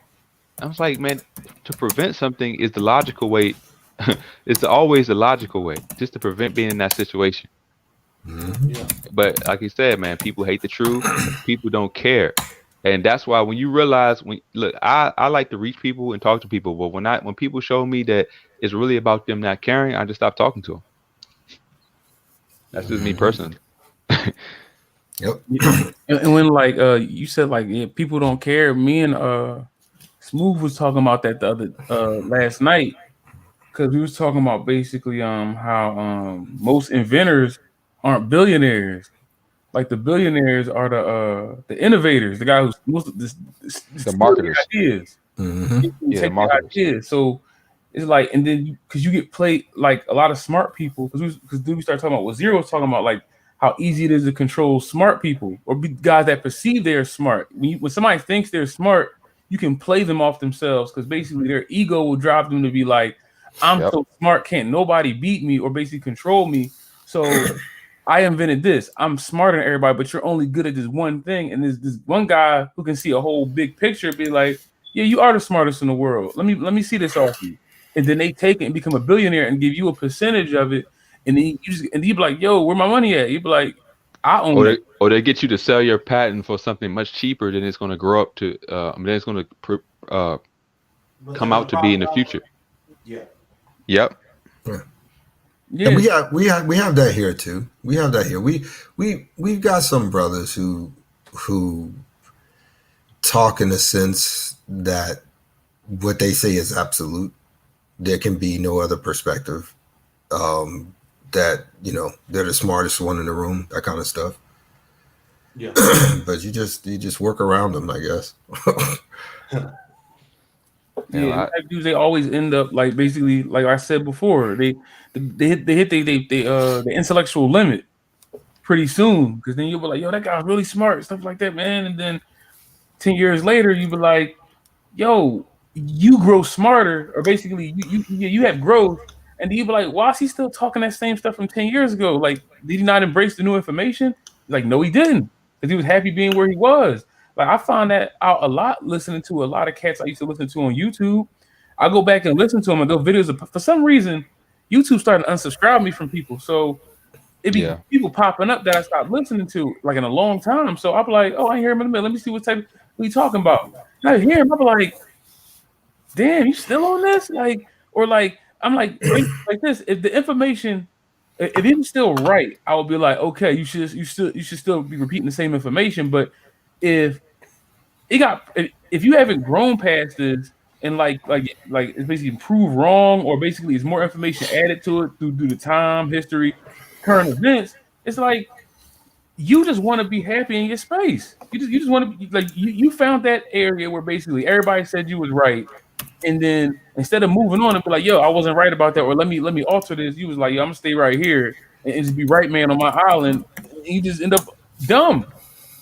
You just end up dumb and Yeah. outdated.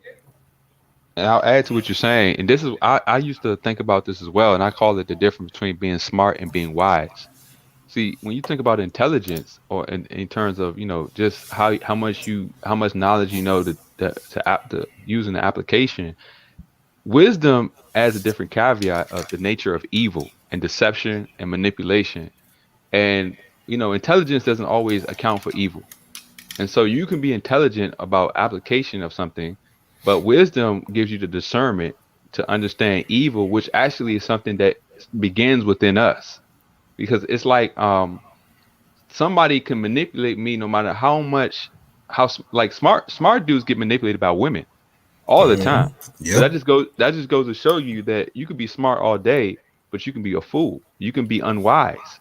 Because if you smart in anything else, but you're not even aware of your own nature, of your own weaknesses, of your own affinity to be misled and manipulated by something else, then you're still a fool. And we see that all the time. That's why, I always call the difference between intelligence and wisdom. Those are not the same. Nope. And a lot of people don't realize that. They think they're both. Yeah, they think they go hand. Yeah, they don't know. I played the fool many times in my life, and even the Bible says, whoever wants to be wise among you, first let him be a fool.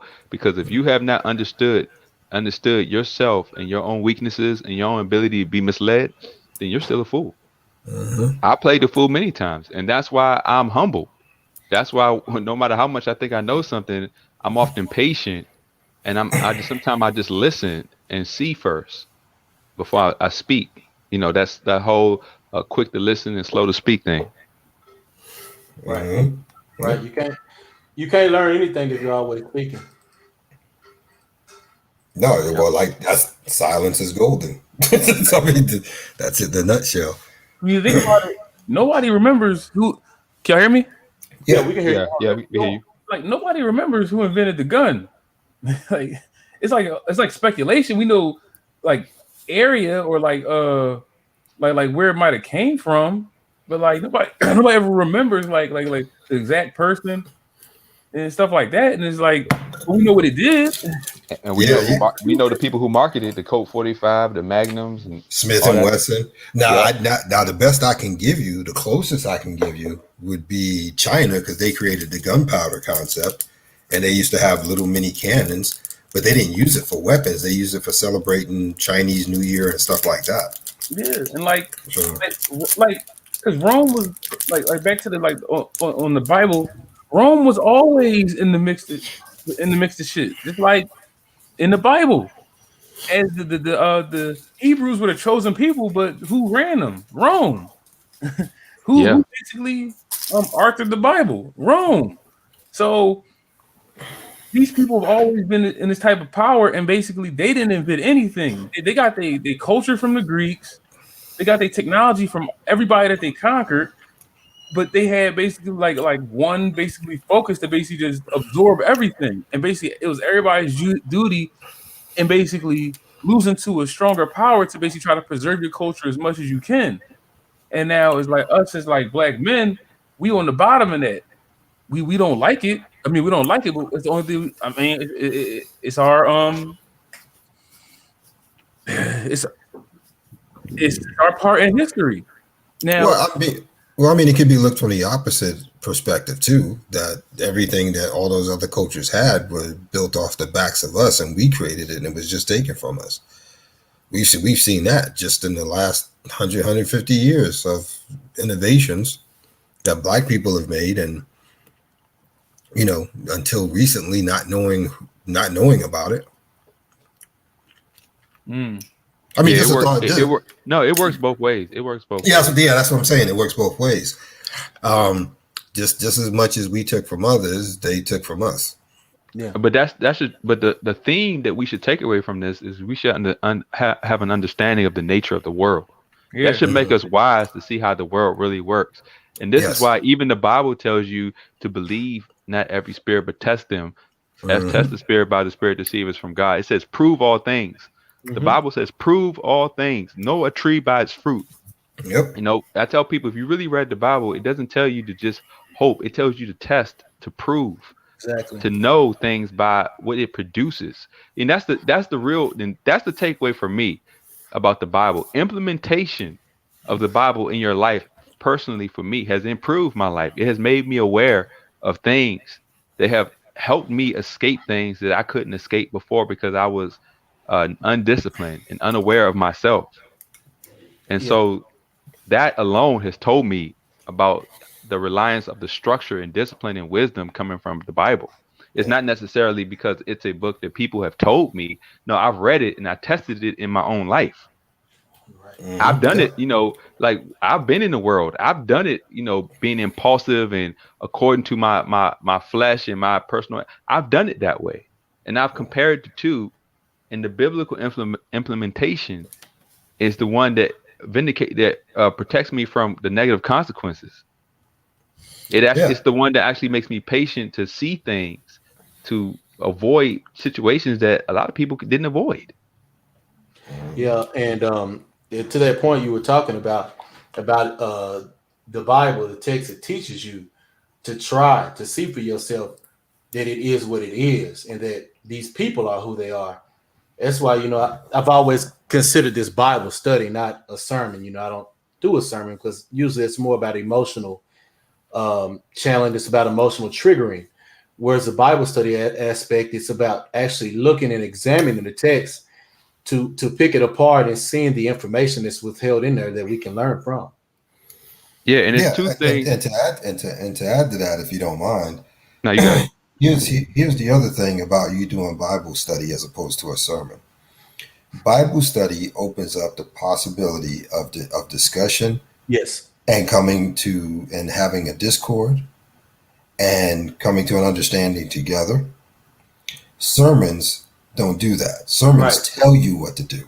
And the only Yes. person who gave a sermon was Jesus. And if you think about it, the Bible calls it exhortation. That's a word that you don't Yeah. hear in scriptures when you go back Yeah. and forth.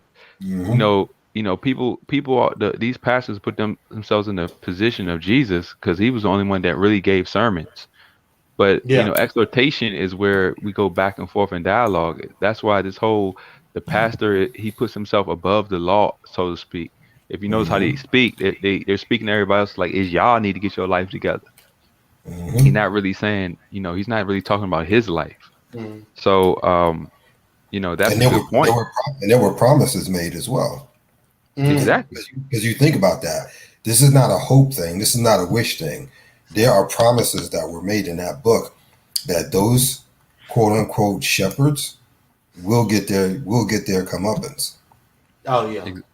Exactly. And also the Bible for me personally, if I it's two things that really that the Bible need to answer in my life. It needs to answer well, the Bible gives you origin, meaning, destiny, and purpose and all that stuff. But if you look at evil and death, okay, evil is something personally I was concerned about my own affinity to do the evil in my life.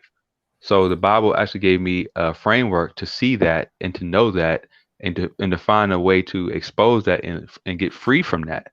That's the first thing. And death and inevitability that we're always and see and understanding death, I looked at the carnal narrative. Okay, so the carnal narrative of the world is that okay, I am nothing.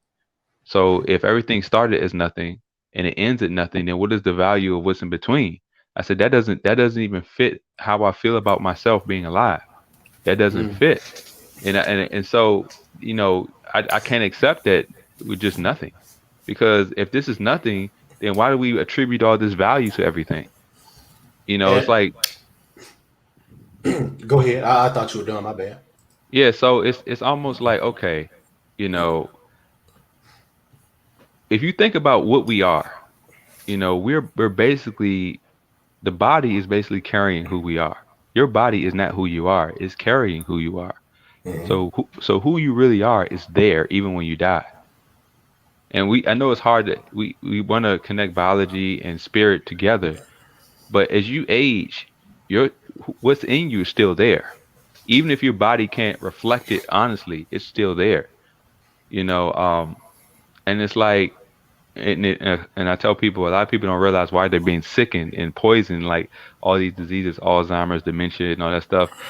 Lifestyle, diet, and a lot of things. Back, the drugs that people put in your body, all of that stuff. But if you go back a long time ago, people used to get actually wiser as they got older. It wasn't until modern pharmaceutical drugs and all the chemicals and toxins they put in food that people started to deteriorate. But what's in you in this vessel is still there, you know. And it's almost like if you notice that even when you tell a lie and nobody knows you told a lie, you tend to know the fact that you told one is still in your head. You can act like you're cool with it, but the fact that you know that you wouldn't want somebody to lie to you, it actually keeps you convicted about that lie because the objective law that lying is wrong is always based on would you want somebody to lie to you, and it's almost like that's always mirrored to you. Everything you do is always mirrored to you. That's why we feel bad about the things we do because we know intrinsically we wouldn't want it be done to us. That's correct. That's And when correct. you start to not care about what I don't care about, uh, I don't care. I would do to people. I would do to people things that I wouldn't want done to me. Then you have to engage wrath. You have to engage bitterness and anger. And this is what you see in people. Especially like if you want to bring up women again, this is why women are so bitter because they know what they're doing is wrong. That's why I have to tell dudes 100 times. Women know what you're doing. When anytime you've been in an argument, relationship, marriage, and your woman is just arguing with you, you know you didn't do anything wrong. She knows she purposely is starting stuff with you. That's her plan. Don't think she's ignorant of her devices. She knows exactly what to do. Keeping you confused, putting you on defense is how she gets what she wants. Because she will hold you hostage that you're willing to do whatever she says just to end this quarrel. And Yeah, that's what. constant shit tests. That's Yeah, all that is. It's constant yeah. shit tests. Because So oh, I'm sorry. Good. no, you go ahead. You go ahead. No, I was just gonna go back to what you were saying about telling a lie and stuff like that. Because what you said is true, but there's another aspect as well, which is one of my particular favorite topics, and it's fear. People people lie for fear of being found out. Yep. They lie for fear of trying to not look less than what they actually are. Um, every lie is based on fear of some kind. Yeah. Well, I would say that would be the second lie. Usually, the first lie is to manipulate to get something to gain something. But again, it's still based on fear because you are so afraid you can't get what you want that you have to use manipulation to do it. Yeah, yeah. So it's still based on fear at the end of the day. Every lie in existence is based on fear. Okay, and I and see. and not and not to be funny, but to kind of go back to a Judge Judy moment that I always kept in my head since the first time I saw her. She said, "If you tell the truth all the time, you don't have to worry about your memory." You know what I'm saying? Right. Because once you lie, you have to constantly remember what you lied about. You have to Yeah. constantly you have to constantly build on top of that lie. So now there's Yep. more stuff you have to try to remember from whenever you did it the first time. That's why she was always funny to me in that respect, and I respected her for that because she was real with it. Yeah, that's true. That's true. She was real. She was real with it. She said, if you told the truth all the time, there's nothing to memorize. You don't have to worry about it. And she's not lying. Yeah, You know? it is true. Yeah, it's very true right there. Man, y'all dropping some Yeah, I great like that one, right man. there, man. Yeah, yeah, That- yeah. it's something. It's something my pops always said. Once you start telling a lie, you have to keep telling lies to cover up the lie you just told. Exactly, exactly. Because I've had moments. I've had moments where people like I'll say something or I'll tell them I'm going to work on something or whatever, and it doesn't come when they want it to. So right out the gate, I got to be a liar. And then weeks or months or whatever go by, and I fulfill what I said I was going to do. They'd be like, "Oh, damn! I thought you lied." No, man. Just because I'm late doesn't mean I'm a liar. It just means I'm late. You know what I'm saying? I mean, it's just there's this thing people have where they do it so much themselves. They expect every single other person to be the same way. Does that make sense? Yeah, and line also reflects us caring more about how other people think about us than how we see ourselves. You know, Yeah, yeah. like like you said, I mean, guys lie all the time about things, and it's like, why do you care about being perceived by someone else Hmm. through somebody else so much? Like, why is that important other than actually living?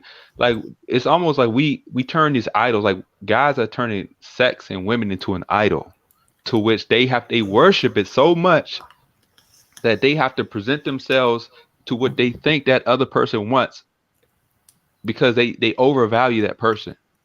And it's like that's man, that's the whole thing. Like, the reason I bring up women sometimes is because I see that majority of men worship them.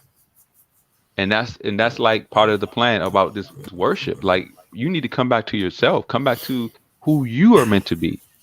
Just come out of that. Just come out of that worship, man. I know it's hard when you've been programmed to function through your lust and through all this stuff, but you need to come out of that, because once you get stuck in, like, this is your highest order of life, is to worship this thing that's actually beneath you.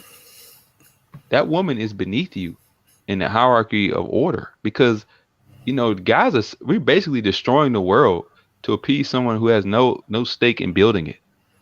Hmm. Like, we look, man, we can't get sidetracked, because that's why the government use women, because women are going to beg for the government control. They're going to beg for a few to control the many. Men are the last vestige of sovereignty to say that we can figure this out on ourselves. That, matter of fact, I'm of the opinion that families can't even exist without male leadership. They can't exist, because a bunch of women in the family is not a family. I know people might think that, but a bunch of women in the family is not a family. Women are always individual, preaching this thing about it's always usury, manipulation, and extortion tactics. That's not family. That's why a lot of us don't feel like we have one, because we've been used and manipulated first by our own families. That was the first people in our lives that manipulated us, even our own parents to some degree. Yeah. And like now, excuse me. Now this thing up here with zero, what is it? Nuance notwithstanding, everyone is the same. Hence the words group, individual, team, society, even solo is a function. Well, the argument, excuse me, I'm sorry. The argument for me, zero, is not the fact that everybody's different. I mean, I agree with you. Everybody is the same. what I guess my challenge is that dare to be different, dare to be something different. And then when I say something different, I don't mean in the solo sense of breaking from the norm. I'm just saying for yourself as an individual to be what you choose you want to be. You know, not sure if I'm saying that right, but Well, the question is, are we really choosing if we're programmed? If we're all indoctrinated and programmed, are we just following the framework to which we was born into? Are we really even thinking for ourselves? How much, if you look at media, the influence of family, even the word individual is kind of a misnomer because most of us are just taking the identity of the people or the media. We don't even know who we really are, and that's why a lot of us end up in terrible situations. Because by the time we realize when you're taking the identity of someone else, it doesn't work for you because eventually you're going to come out of sync. And once you come out of sync, you're going to reverse engineer how you got there, and it's going that's to it. always and it's going to always come back to the fact that I wasn't really seeking myself. I was just following someone else. And that's exactly what I did when I was younger. I literally did that. There's, not having a father figure, et cetera, and so on. I would try to emulate, who I thought would be the better choice. But, the best example, et cetera, and so on. And as I got older, you know, I started to realize that I have to define myself by who I want to be, not by who I think I should be based on what they do. Yeah, I think we all came to that conclusion at some point. And Yeah. because like I said, man, this whole identity thing that you know, this government and world spends a lot of resources to control the way we perceive things. Our perception is our reality. That's why the media takes billions, or if not trillions, of dollars in. That's why the educational system spends millions, if not billions, of dollars to control the flow and the validation of certain information. Remember, it's the government that determines which information is perceived as true and which is not. This is why the censorship thing is such a big issue. Who is determining what is the valid information? I know people want to say, well, experts, but what expert? Some experts are funded by corrupt corporations, and some experts are actually people who actually did trial and error science based on a viable, logical, honest scientific method. We Some are know those both. are not the we know those are not the same. A lot of experts are compromised because they got corporate hands in their pocket or political hands in their pocket. Well, I've said this before. I don't believe in experts. I just don't. Um, it's like a conversation I had before. You come up here with a PhD and all that other good stuff like myself. That means nothing to me. It really doesn't. It means I'm knowledgeable on a particular subject more so than the average, but that doesn't make me an expert. Does that make sense? Yeah. Because nobody can be an expert. Nobody can know all the knowledge on anything. That's true. Me personally, I just find that to be an impossibility. Now, maybe that's because my degree is in philosophy, so I look at it differently. But I don't think that's the case. I think that applies across the board, regardless of what it is. I don't care how many surgeries you've done in your lifetime as a surgeon. It does not make you an expert. It just doesn't. Yo, Like oh, you got it. thanks, Hawk. With this book me and Smooth is reading right now, Freakonomics, third and fourth chapter, we gotta do that review. It's my fault. I keep pushing it off. We got to this part where it's called I don't know who invented it because I can't remember the name. John Cabell Galbraith, whatever his name is. I butchered his name, but he invented the term conventional wisdom, where basically it's basically like myths and conceptions that people agree upon are truths, but they're really not tested under science or harsh scrutiny. Like like speaking to you guys on on experts, it's like speaking to like Listerine.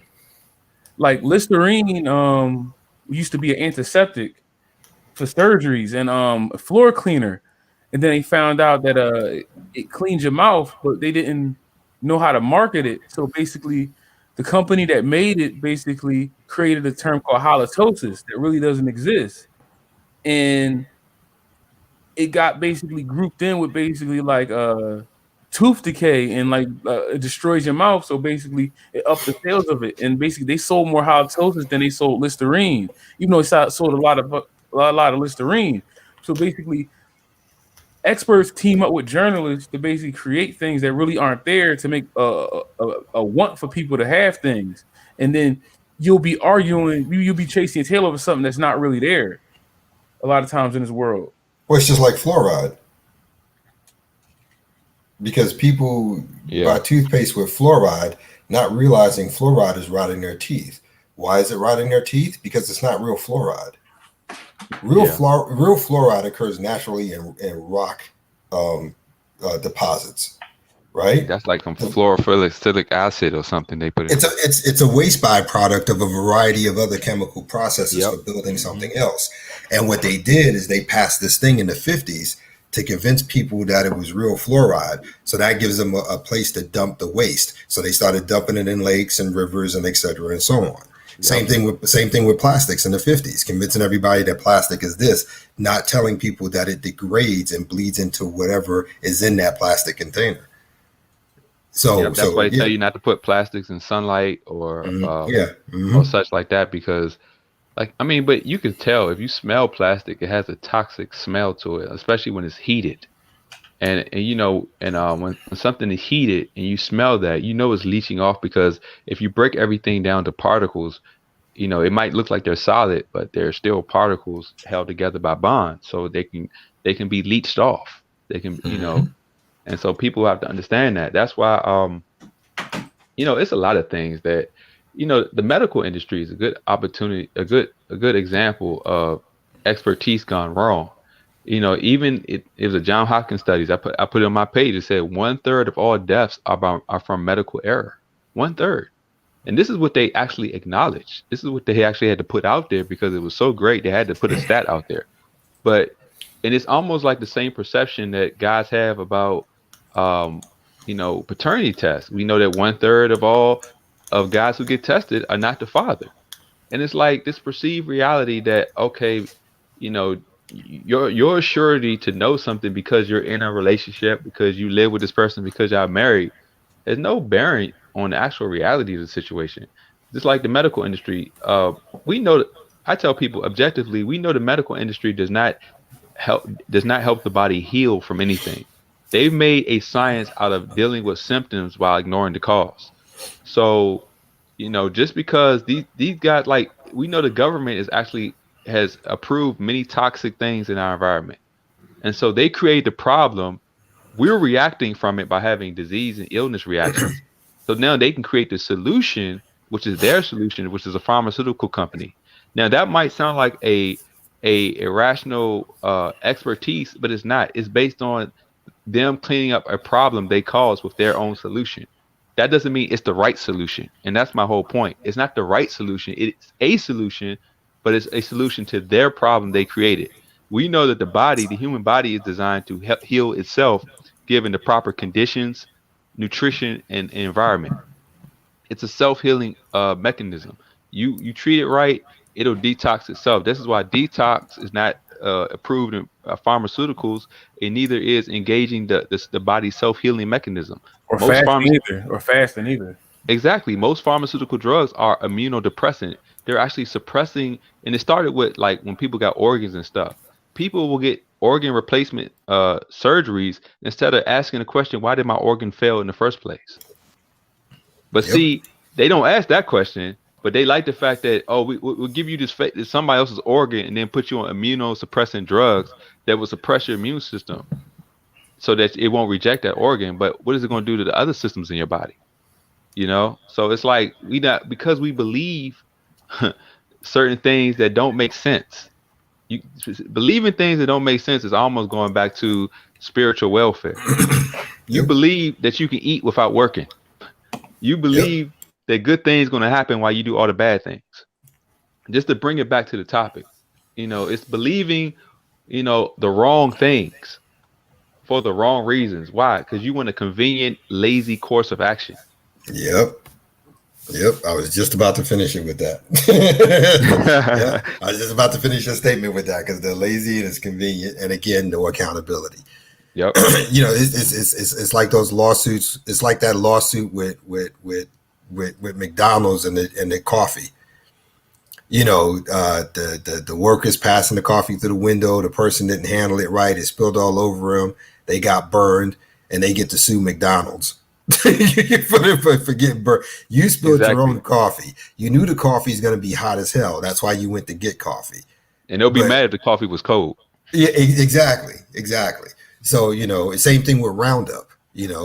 Roundup has caustic chemicals and everything else in it. So you got cancer. Why are you suing? You made the choice to use it, knowing fully well what it was. I've smelled Roundup. That stuff smells toxic, man. I don't know if anybody smelled that stuff, but I have. I have. That stuff makes me. It'll make you sick just to smell it. Yeah, the smell of it alone. Yeah. Mm-hmm. Yep. so Roundup. The Monsanto weed killer. Yeah. My man, dog got cancer over that stuff. Which, by the way, keep in mind, Monsanto are the same people who make GMOs. Yep, glyphosate. They put it in the cereals, all the a lot of things have that stuff in there that children are eating. And if you look up General Mills and all these post cereal companies, they put glyphosate. Because the whole GMO argument is GMO, genetically modified organisms, was basically started with, it was put under the presentation of we need to create some crops that have this pesticide built in it that when bugs eat it, they die. But we never asked the question that if it's killing the bugs, so you can spray something on a plant that's engineered to be resistant to the pesticide, but kill every other living thing. So we never thought logically, well, if it's killing, if the plant is engineered to be resistant to the pesticide, but kill everything else, we're not resistant to the pesticide. So when we eat the plant, what's it doing to us? And that's why. Oh, I'm sorry. And I was going to say that's why it's an endocrine disruptor. But go, you got it. Yeah, and just to prove the level of foolishness people have when it comes to everything Hope just said, keep this in mind, and not trying to be funny. You look at any television commercial that's talking about a new medical pill or a new way to whether it be for diabetes, hepatitis C, erectile dysfunction, you name it, they would still take that medication knowing full well that during the last half of that commercial, it's literally a minute-long length of telling you everything that can go wrong with you if you take it. Where literally the cure is worse than the disease. You know what my favorite side effect is? Sudden death. Yeah, right. But it's fascinating. I mean, you're literally up there, a new thing for for diabetes. But if you take it, it'll give you bleeding ulcers, erectile dysfunction, and a whole bunch of others. I mean, some really most high awful stuff. Depression. Yeah, and people will rush out and go take it. Well, that's because people don't want to actually correct the problem, which is their lifestyle and their behavior.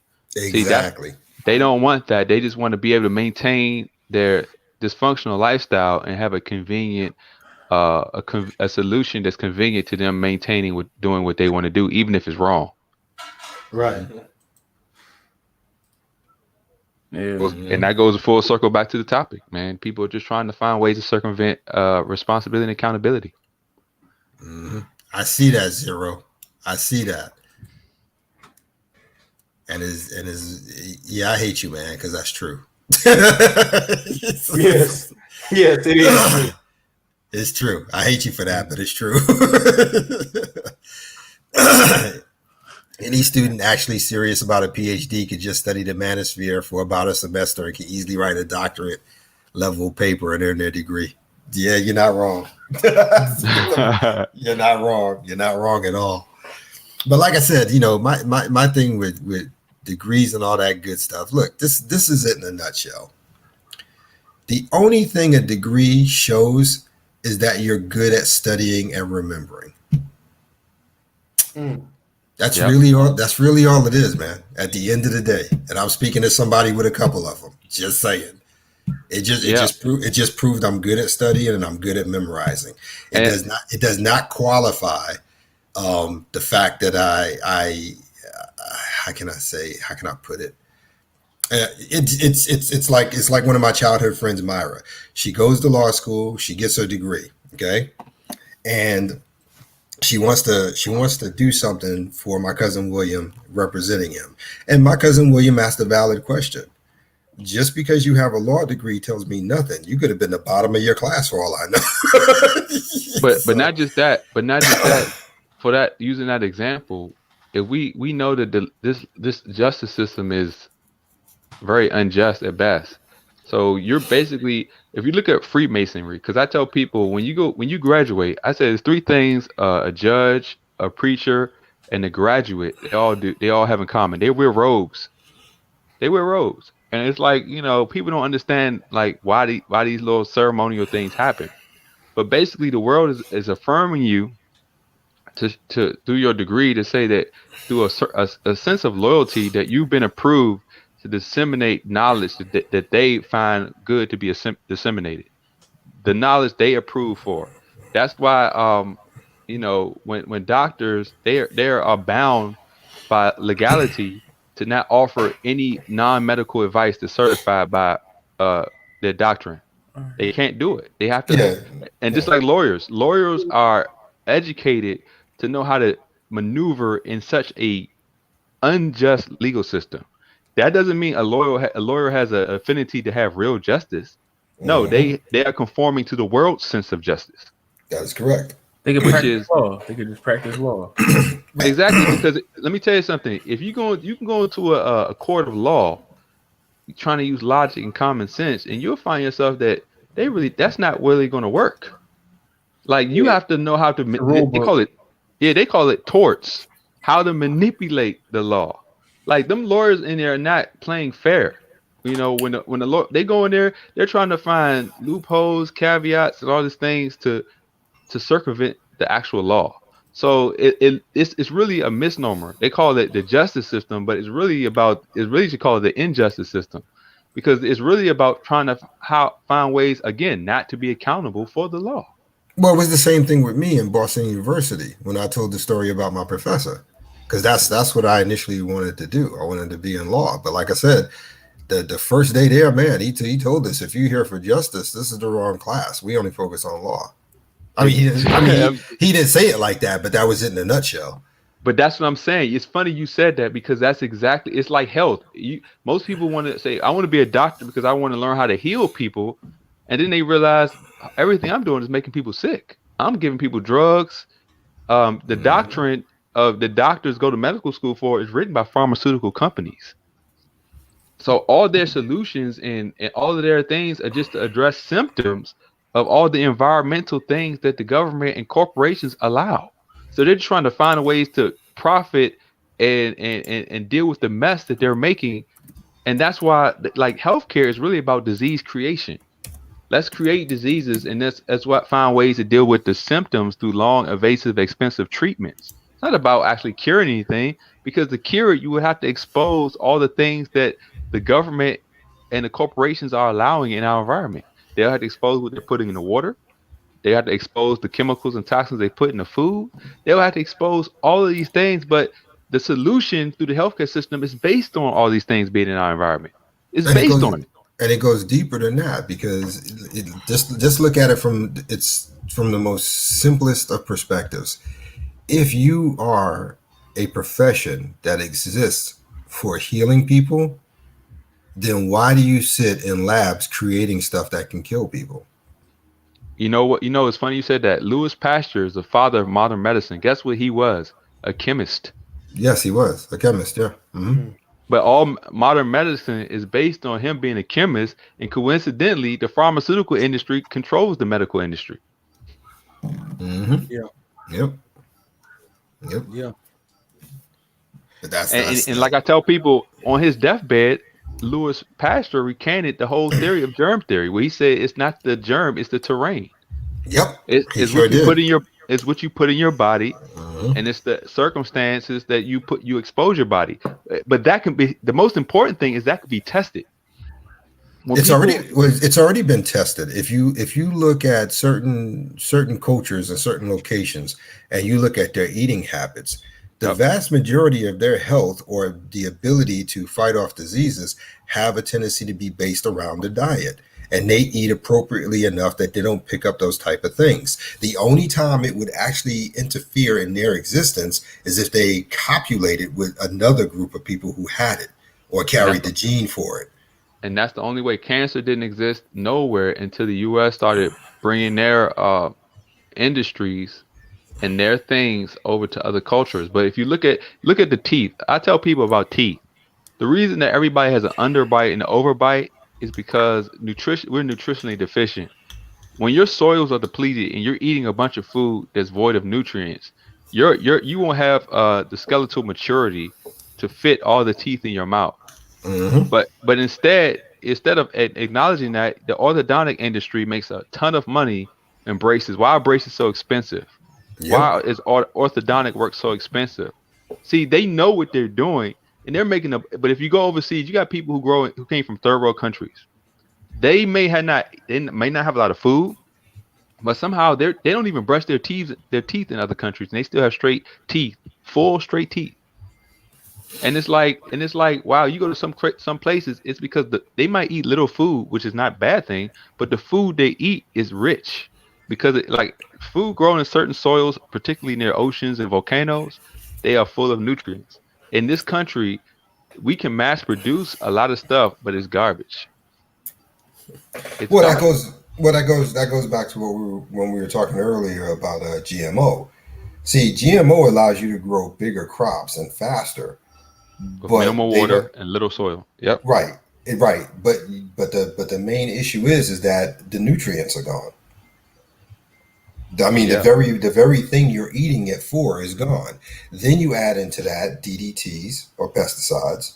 Then you Mhm. add into that once it's done, you spray that light coat of wax on it to make it look pretty inside the produce section at the supermarket. You know, no, a lot of people don't know that. That's Yeah, where that's true. that's where the habit of taking apples and rubbing them on your shirt before biting into them came from. Yeah. You Hmm. know, and little stuff like that. See, people don't understand. You know that your produce is not supposed to look perfect. Exactly. But It's see, it's it's Lawrence, it's it's, it's that not. comes. You know See, now. that comes from people like my age or older who grew up. I was in the country and we picked apple trees that were grown on a farm of people that didn't have pesticides. We know what apples really look like. When you cut a real apple open or a real orange open that grew on a tree, you know how the seeds look. When you cut a tomato and you got it off a farm that wasn't controlled by a corporation, you know what it looks like. So I picked real apples and I knew they didn't look shiny and waxed out. So I Yeah, know what real, but these young people, all they know is GMO. yeah. Because like I said, with me and what I do here at my house, like I said, man, I got everything, man. Got a lemon tree on the side, got bananas on the side. You come here and you pluck anything out of my ground or off my tree, it will not look like what's in a supermarket. It will not because it's not supposed to. But it has a And better taste. It has a that's better quality. that's what I was about to say. The taste is instantaneous. You cannot miss it. I don't care if you bite it. I don't care if you pick up a piece of lettuce out of my garden, kale, cabbage, whatever have you. The taste is so radically different. It's amazing. You know, until I started getting into it and doing it, I used to buy from the supermarket like everybody else. Okay. Now I'm a vegetable lover. And where my kids are concerned, they're so depending on the type of vegetable, right? Right. Lettuce was not necessarily their favorite. They just really didn't like it. I did my first crop of lettuce, man. My wife and I did our first crop of lettuce, man. And we served it, right, in a salad. And we sat there and we sit together at the dinner table, you know, like a family, all that good stuff. And we have dinner and we always have conversation. So we're sitting there and we're talking. And I'm noticing that the kids, while we're talking, are still picking pieces of lettuce out and eating it. You know, like it's a snack. Right. You Right. know? Right. So I see them do it 2 or 3 times, and I look up at my wife, and she looks at me because she's noticing it now, and they're literally picking at it. And that's what I'm saying. The taste is so radically different. It does that to you. Hmm. You know what I'm saying? Well, Yeah, you I'm know, it's sorry. crazy. You know what's crazy is that I tell people why people snack, and the reason that people snack is because in this country, this is the only country where you can eat a belly full of food that has no nutritional quality, that your body still feels like it's starving when your stomach is full. And that's why people are eating the way they do. Because Exactly. the thing here is that they're not eating to be full. They're eating because the body wants the nutrients it didn't get. Exactly. Yep. That's what it comes down to. You know? So So so after yeah. they eat dinner, they eating chips. They gotta have juice. They Yep. gotta have all this stuff because their body is still nutritionally starving, even though they're eating constantly. And that's why there's a diabetic issue going on, because all of this, everything is gonna break down to sugar.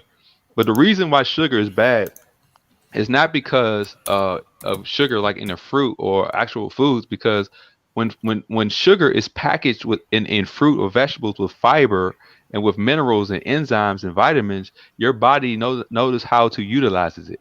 But when you have sugar, refined sugar, outside of a natural place, like it wasn't grown with absorbing the sun's energy and pulling the nutrients out of the soil, then your body doesn't know what to do with it. So the sugar sits in your blood, and when sugar Mm-hmm. sits in your blood, it hardens your arteries, it destroys your nerves, and it ruins your kidneys. And so when you have constant high levels of blood sugar, it's basically destroying your organs, and just destroying your organs because your body can't use it. Right. And what, and I want to make, I'm not sure if I'm going to remember it correctly, but you got people like, okay, like take the human body, take the male body. I mean, it's for females too, but just take the human body. You have muscle, and then you have fat, right? And in Right. between that, there's a thin layer. I can't remember what it's called, but it's insulin resistant. So you have so that in and of itself bleeds into the diabetes thing you're talking about. Yeah. So what this really comes down to is the same thing it always comes down to. The simplest and most logical course of action. Eat properly and movement. That's all it takes. Yep. But Eat see, properly that's and not movement. profitable. And that's But why I tell people that's not profitable. The and that's government and the and that's corporations are not going to preach that because they right. can't make money off of you being smart, And that's off of why you being wise. I tell people if diets really worked, why are there so many of them? Exactly, because it's just a marketing scheme, man. Mm-hmm. Yep. It's a marketing scheme. I tell people, look, life, they have to overcomplicate and make life so convoluted that they can integrate you into their system of manipulation. Because once you realize that life is really simple. Like what you eat determines your health, how your lifestyle determines your health, your choices determine the quality of your life. Even if you start out with a bad life, your choices can improve that life. Yeah. Once you figure these logical, simple concepts out, you will avoid a lot of the pitfalls of society. They make money. They make money off of people being stupid. People just wanting to eat a whole bunch of garbage, destroy their bodies. They got a hospital and several hospitals in every city ready to take your money. Once look at all these institutions, we got to understand, why is the government using institutions to regulate education, to regulate justice, to regulate religion, to regulate, because everything the government regulates, they're feeding you into their world that's going to take you away from critically thinking and using common sense and push you to their system as exploitation and extortion. That's why it costs so much to go to college. We don't ask, why does it cost so much to go to college? Why does it cost so much to do all these things, to go in the hospital? You see the hospital breakdown of your statement is very expensive just to lay in the bed. Expensive than any hotel you can go to. Yeah. But Yeah. we Yeah. but we don't ask ourselves the question, why? Again, because if we had to ask the question, it means we can't absolve ourselves of the consequences and responsibility. That's all. Yep. And zero, your stuff's been coming through. I've been seeing it. I just wanted to finish that up. You were asking me something about choice. I think it was. I'll bring it back up. Where is it? A great paper would be an examination of choice in a way that explores if men even want choice. Life is like, is choice a luxury or a product of mental welfare, where it's nice to have it, but you really don't want to make any real choices? Mhm. I think I get Well, I what mean, he's saying. yeah, Yeah, I that get, makes a yeah, whole yeah, lot of yeah, sense. yeah. I get what he's saying. I absolutely get what he's saying, but I don't think choice is a luxury. I don't think it's a luxury. I do believe, however, people will willingly give it away in a heartbeat for the same reason as before: laziness, consequences, and responsibility. I know people are trying to make it a luxury though. They're trying to make it into a commodity or something when it's really Yeah, not. Like for example, there's only one right way and wrong way to do something. But when you give people a myriad of choices, like oh, there's a benefit coming from doing it the non-right way, you're giving them the illusion of choice. But right. the consequences are going to prove it never was a choice. It was just a dumb decision. Yeah, yeah, Like this world gives people the illusion of choices. Like it's the same thing dudes do with women. They have an illusion that oh, if I approach her this way, if I approach her that way, the situation is going to change. But the legal system is an objective reality that no matter what you do, you're putting yourself in a weak position where she always has a potential to override you. yeah, And that's yeah. why I Sure. tell dudes like, look, man, as long as things are set up this way, I'm not playing the game. It has nothing to do with my personal feelings. I don't run my life on feelings. So my ability to want children or to have this sweet idea of having a wife at home, all that means nothing to me. The objective reality is I have to be in control of myself and my life. What do I need to do to maintain that situation? Right, and that's where I was going in my head when it came to Zero asking about choice being a luxury or not. I don't think it's a luxury. I think it's something that we all have instinctively. I think it's all something we have a right to. It's just that we are willing to give it up. And it starts in small increments. And before you know it, you've given the entire thing away for free. Um, that's my perspective of it. Because how do I put it? I mean, I get what both of y'all are saying. Like, I get what you're saying. I get what Zero's saying. Like, I mean, To be honest, we're both right. To be Yeah, honest with you, that's the truth. You're yeah, both right. we're both right. We really are. It's just again, it's about perspective. It's about experience. Whatever have you may. But I don't think choice is a luxury. I think choice is something that we all get. I think the luxury is how you use it and execute it. Because I think that choice, and this is where I think a lot of people go wrong. I think when it comes to making choice, that choice is only about you and your own personal um, identity and how you carry yourself and what direction you're going to go. it's like the freedom argument. It's like, okay, to have freedom, yeah, like, yeah, somebody has the freedom to destroy themselves. Like, you have the freedom to kill yourself. And if you want to Hmm. call that a choice, that'll make you a fool. But it's really not a choice because you'll be dead. Right, But right. you can do it because you have the freedom to do it, even though basically we live in a society where the results should determine whether something's a choice or not. The outcome should determine whether something's a viable choice. We need to add the word viable because the outcome determines whether it's a viable choice. You can choose to do anything. Yeah, But yeah, when we talk absolutely. about outcome and results, if we're going to say, because a lot of people, like in the manosphere, a lot of people talking about, well, how do we get here? And I'm like, well, because you have to examine the choices that you make in life. Yeah, yeah, Now, absolutely. now, the viable choice is a whole different argument because that's based on the outcome and results that people claim they want. Like, I want a situation where um, I'm a avoid being exploited by women. Okay, so the viable choice is to avoid institutions that are going to allow that to happen. You Correct. know, but the reality is these guys want emotional attachments with women, but somehow expect an outcome where they're going to have what only you have to remove yourself from will give you. So it's like the emotional conflict between outcomes, me getting the emotional satisfaction I want, and having the freedom to do it. It's like, okay, we have to live in reality, folks. The reality is it's cause and effect. You reap what you sow. You can't. This goes back to the whole spiritual welfare. Like the Hmm. reality is, you have look. What you do is going to determine what you get. Not how you feel about what you do, but actually what you do. And a lot of Yeah, men are concerned about how they feel about what they're doing instead of looking at actually what they're doing and the objective reaction that's going to come from what they did. Like if like I said, it's almost an eating habits.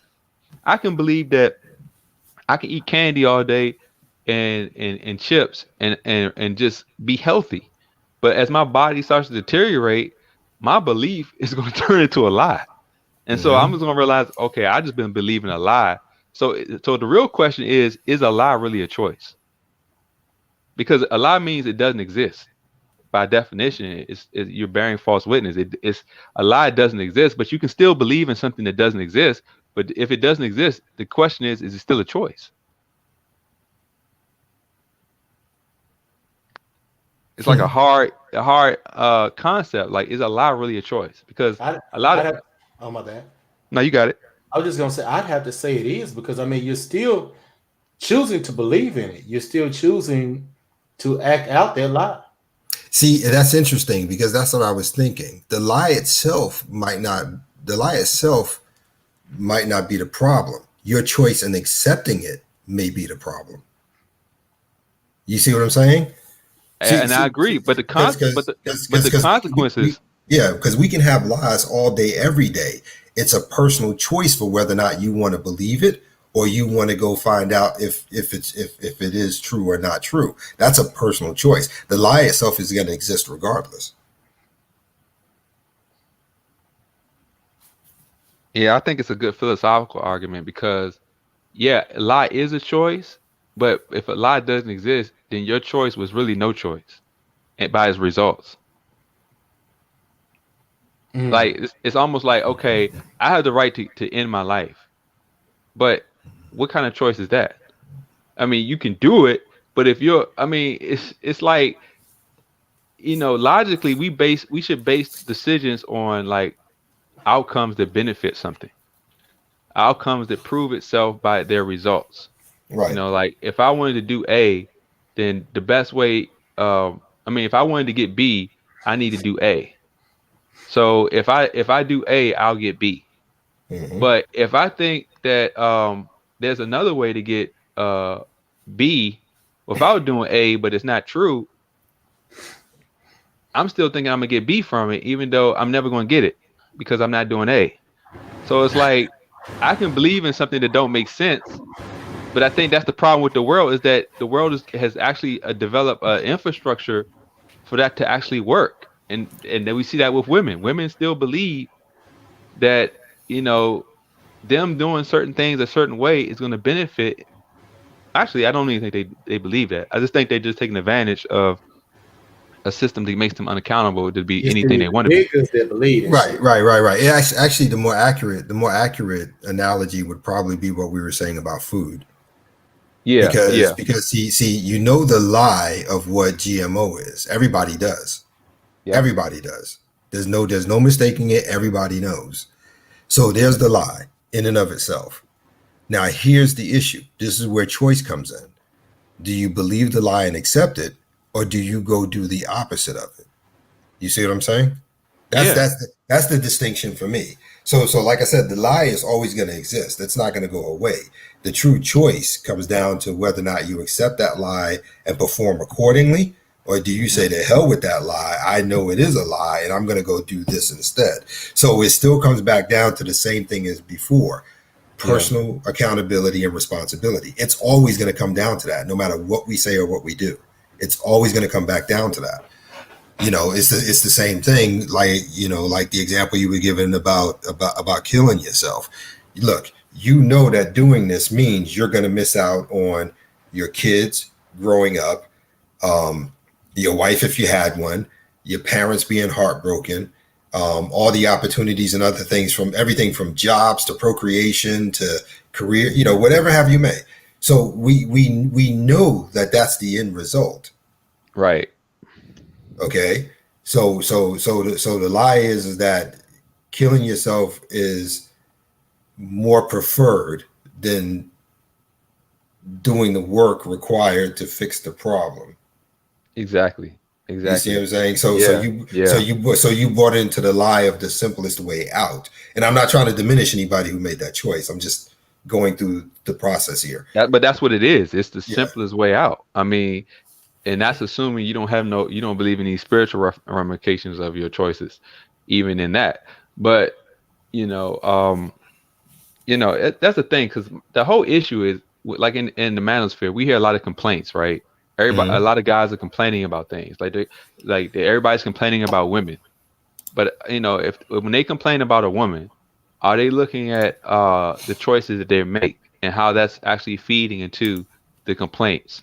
Or are they just, because the actual solution is more along the lines of what I say or Lawrence says or a lot of other guys like Zero says, like, look, y'all actually feeding your own enemy. Like, you just don't get it, but your desire of emotion, this emotional attachment is the way they're going to fuel off of you to feed their ego. Like, your Right. desire to want them to do something that they're never going to do is their tactic. Right. And see, and that's interesting because that's one of my issues as well. Because spending so much time complaining in this space about women, it can't.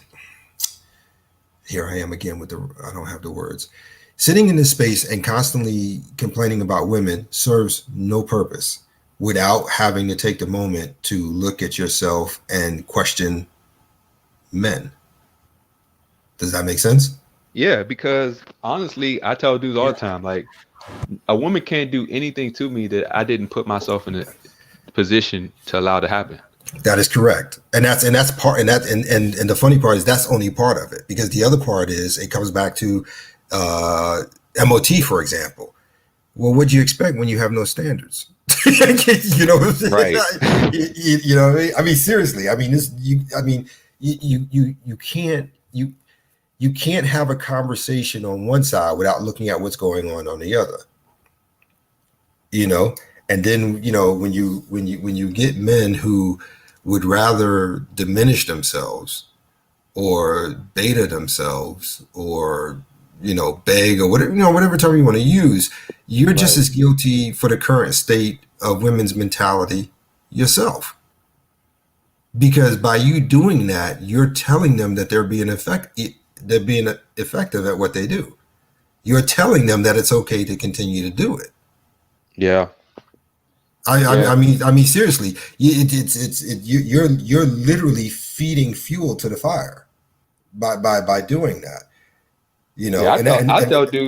I tell dudes basically the issue is equality. Like, men and women are not equal, but the legal superiority that women have is, like, you can't expect women's always argument. They default and say, well, men's supposed to take care of us. I'm like, well, y'all gave that up when y'all wanted equality. Y'all basically y'all can compete with men on our jobs. Y'all have the same legal authority we have. So you exonerate yourself from, that exonerates men from having to take care of you because you fought for the right to take care of yourself. And that goes right back to what Eisen said on Wednesday. What we have here is they want your cake, my cake, everybody else's cake, and their cake, and they want to eat it all and not gain a pound of weight without having to work out. Yeah, without having to work out. Yeah, exactly. Exactly. That goes back to the whole topic. It's like they're just trying to find a way to get everything by doing nothing. Yeah. So and it's funny because going back to what Zero was saying about choice. That's why I'm saying choice is not a luxury to me. Choice is something that's yours. You either make it or you don't. And if you don't, it'll be made for you. Just saying. Because like I taught my daughters a long time ago, there's the right answer, the wrong answer, and no answer. And sometimes if you're not careful, you can make all three at the same time. And the other thing to me too is on bringing up about that point with the women earlier. The thing is that I'm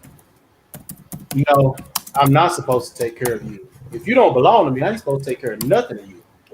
I'm supposed to take care of my own home. Yep. You ain't in it, so hey, holla at you. Well, there's only, and we talked about this before in the very beginning when you started this channel. Last time I checked, at least for those of us who follow biblical principle, the only woman outside of our own that we are required to do good for are widows. Yep. And that's and even with that, there are specific rules on how to do it. yep. And within a culture that acknowledges that and And, legally. and also if they qualify as being what's the word I'm thinking of, true righteous widows, Of but good nature, yeah. but any woman who has them in their care, they supposed to be taking care of them first. Yep, that is correct. That is absolutely correct. And see, that's why. Because that's what he calls about being a good steward. You helping people he wants within reason. That's why he put rules in place on how to lend money, how to treat your slaves if you have any, how to treat your workers if you have any. There are literally rules and steps on how to do that appropriately and in the right order. Because if you don't, you're not a good steward of what he gave you, and therefore you end up losing all that.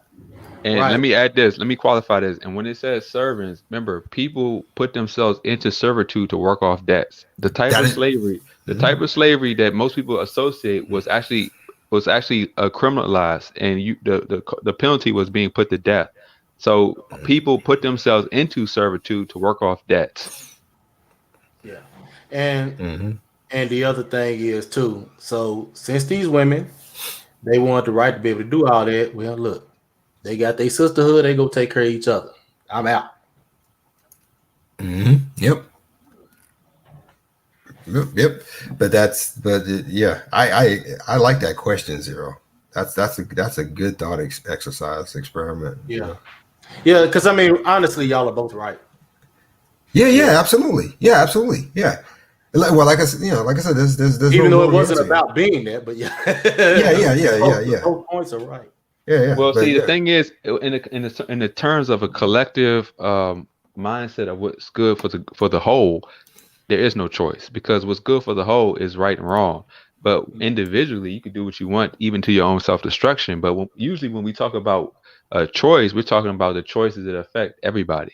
And so, when you bring other people into the mix, we have to agree that the results and the outcome determine whether it was an actual viable choice or not. Because like you can look at society now. Feminism is a choice, but the results prove that it was the wrong choice. And so if it's the wrong choice and we want to be right, then we're saying that's not a choice, because we want to be right.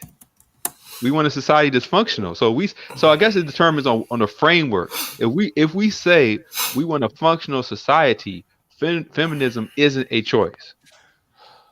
If we say we want a functional society. Now, if we just say, look, do what you want, we don't care about the outcome, yes, everything's a choice. But see, I think we frame the work that we want a functioning, logical, viable society. So when we say that, we address the framework of what we say we want in a positive understanding, then we say that certain things cannot be a choice to acquire that goal. When we agree and we say that openly, like guys are saying, we are tired of women doing this. So when we say that, then you being a simp or a fool with a woman is not a choice. When we say that. Now, if you say I love women more than anything, then anything you do is a choice. Well, from a place of biblical scripture, you were wrong just saying that from Jump Street. Because nothing's supposed to come before the Most High Himself. It's just that simple. But in a sense too, I mean, no choice actually is a choice, because you're gonna fall to one side of the fence. You just want to be on the right side when all the chips fall. Yeah, that's true. That's true, because like it's like a lukewarm argument. Even the Bible says that rather you be hot or cold and not lukewarm, because it's funny, like even as the world becomes more of what it is, you're going to become more forced. You're going to be forced to take one side or the other eventually. Right now, when the world's at peace, you can straddle the fence. But now it's the thing about allowing dysfunction to persist. The more it persists, the more it affects everybody, and you're going to say eventually be pushed to one side or the other, because we need to come to the exact solution or the cause of the problems. And so the world was allowed to be in this illogical mindset for so long. Now the consequences have just built up; they're piled up. So now we're saying, look, everybody's tired of the consequences. So now, guys, this is where MGTOW and stuff is coming from. It's like, well, men are just saying, look, we just have to be done with dealing with women traditionally the way the society says that we need to deal with them. We're done with it because look at the results that are piling up. We're done with this. And so now men are just making a choice. Men used to think, oh, I can date and all that stuff, but now they're saying, look, I got to step away. Because the legal environment and this see, women like the way things are, and even women who are honest going to tell you they're not going to give up their power, even if Right. they know that this is that it's wrong and it's the cause of why everything, they're not going to do it. So men have, like, women can't understand that just leaves men no choice, because we know you're not going to do the right thing. So we have to, so this goes back to why men always have to be thinking about themselves. We have to do the right thing, because that's our job as men, to uphold order. And And it first starts with our individual sovereignty. yep. And that goes right back again on both sides' choice. Both Yep. sides made those choices. Both sides have to make those choices. So I mean, yeah, it's just I yeah, mean, it's so, the reason it's hard to articulate that, because for us it's just simple. For people who are logical, explaining something simple can be hard when you're trying to explain it. Like, it's so simple, we shouldn't even have to talk about it. Like, we shouldn't even have to tell men that being in a situation where you control yourself is a good thing. And the fact that we have to explain this over and over again, it's right. like, I don't know how to make it any simpler to you. And And I think that's one of the reasons why I'm having difficulties a lot lately with my words, because it's like I know what to say, but it's like you I can't can't I find can't different put ways it. to say it. Yeah. I mean, I've said it like two or three different ways, and it's not getting through, or they don't want it to get through, or it's something or it's something as simple as the fact that it's so simple. I don't have words for it, because in my mind, it's just something that you should inherently know. Well, It here's is, the but thing. it is. Here's the Yeah. thing. You have to remember, they treat all of this information like it's the buffet line. They want to pick and choose whatever Yeah, it that's is. true. They see, hey, they don't want none of they don't want none of their salad. They don't want none of the greens. They're going straight over there to the ice cream dessert bar, and then you got to have somebody over there cutting up the meat, so they won't eat all of that.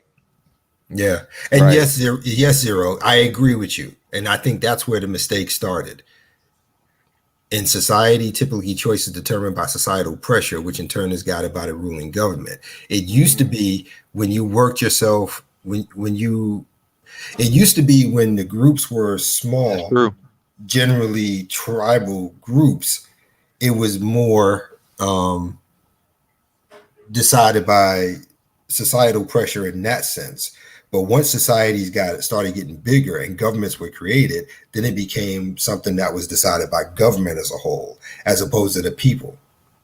I'm Yeah, not and sure. that's, I'm not sure if I'm saying that right. no, you But are, and that's why but you censorship. could, yeah, but you could see the difference in tribal aspects when it's just a small tribal group, and how that societal pressure worked, as opposed to how a government societal pressure worked. I think it made a difference. To me, it does.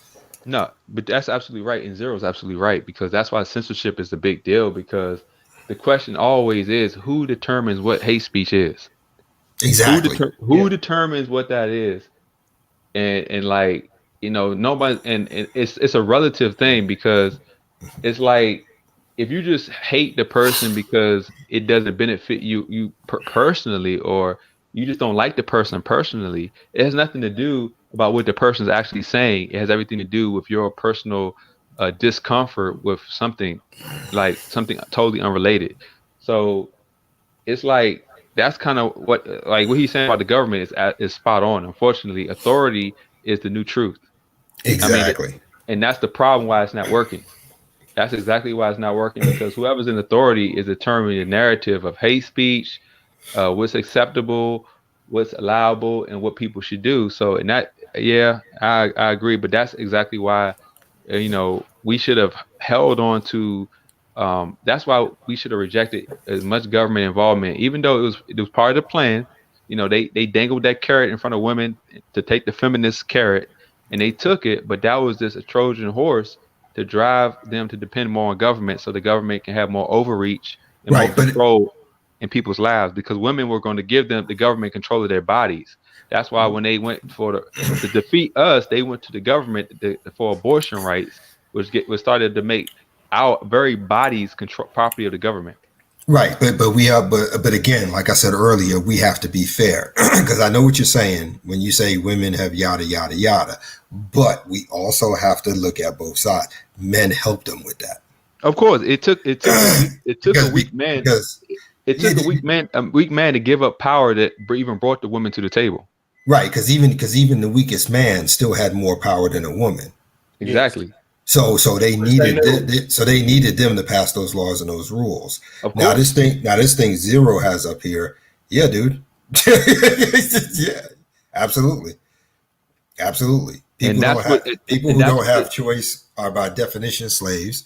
People who do are by definition sovereign. However, sovereignty is determined by your ability to defend it. Absolutely. And that's exactly what's happening right now in the world. Like really, we're right at that point. Mm-hmm.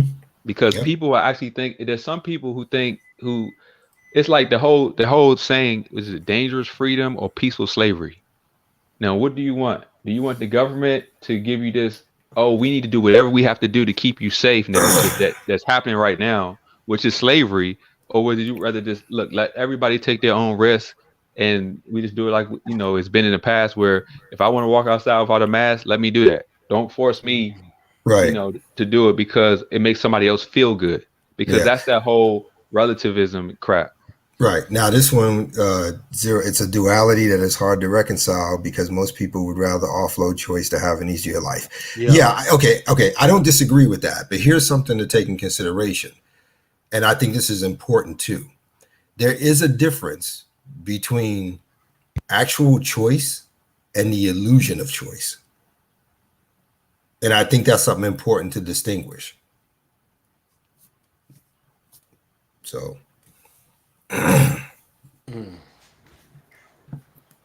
Because there's a lot of stuff that society gives us the illusion of us having a choice when we really don't. Yeah, that's what the females are falling for. That's why it was up to men to not even bring them to the table. Mm-hmm. Because women don't realize everything they have is because of some male in the government making space for them. But no, they realize it. Yeah, I mean they know that, but they don't understand that that's not going to work out in the long run, because the same people that gave you that position are going to slide it from you, and it's that's what's happening now. Well, that's the one moment I'm going to have to disagree with you, because they do know. I think they've made that choice that they'd rather accept short-term goals over long-term.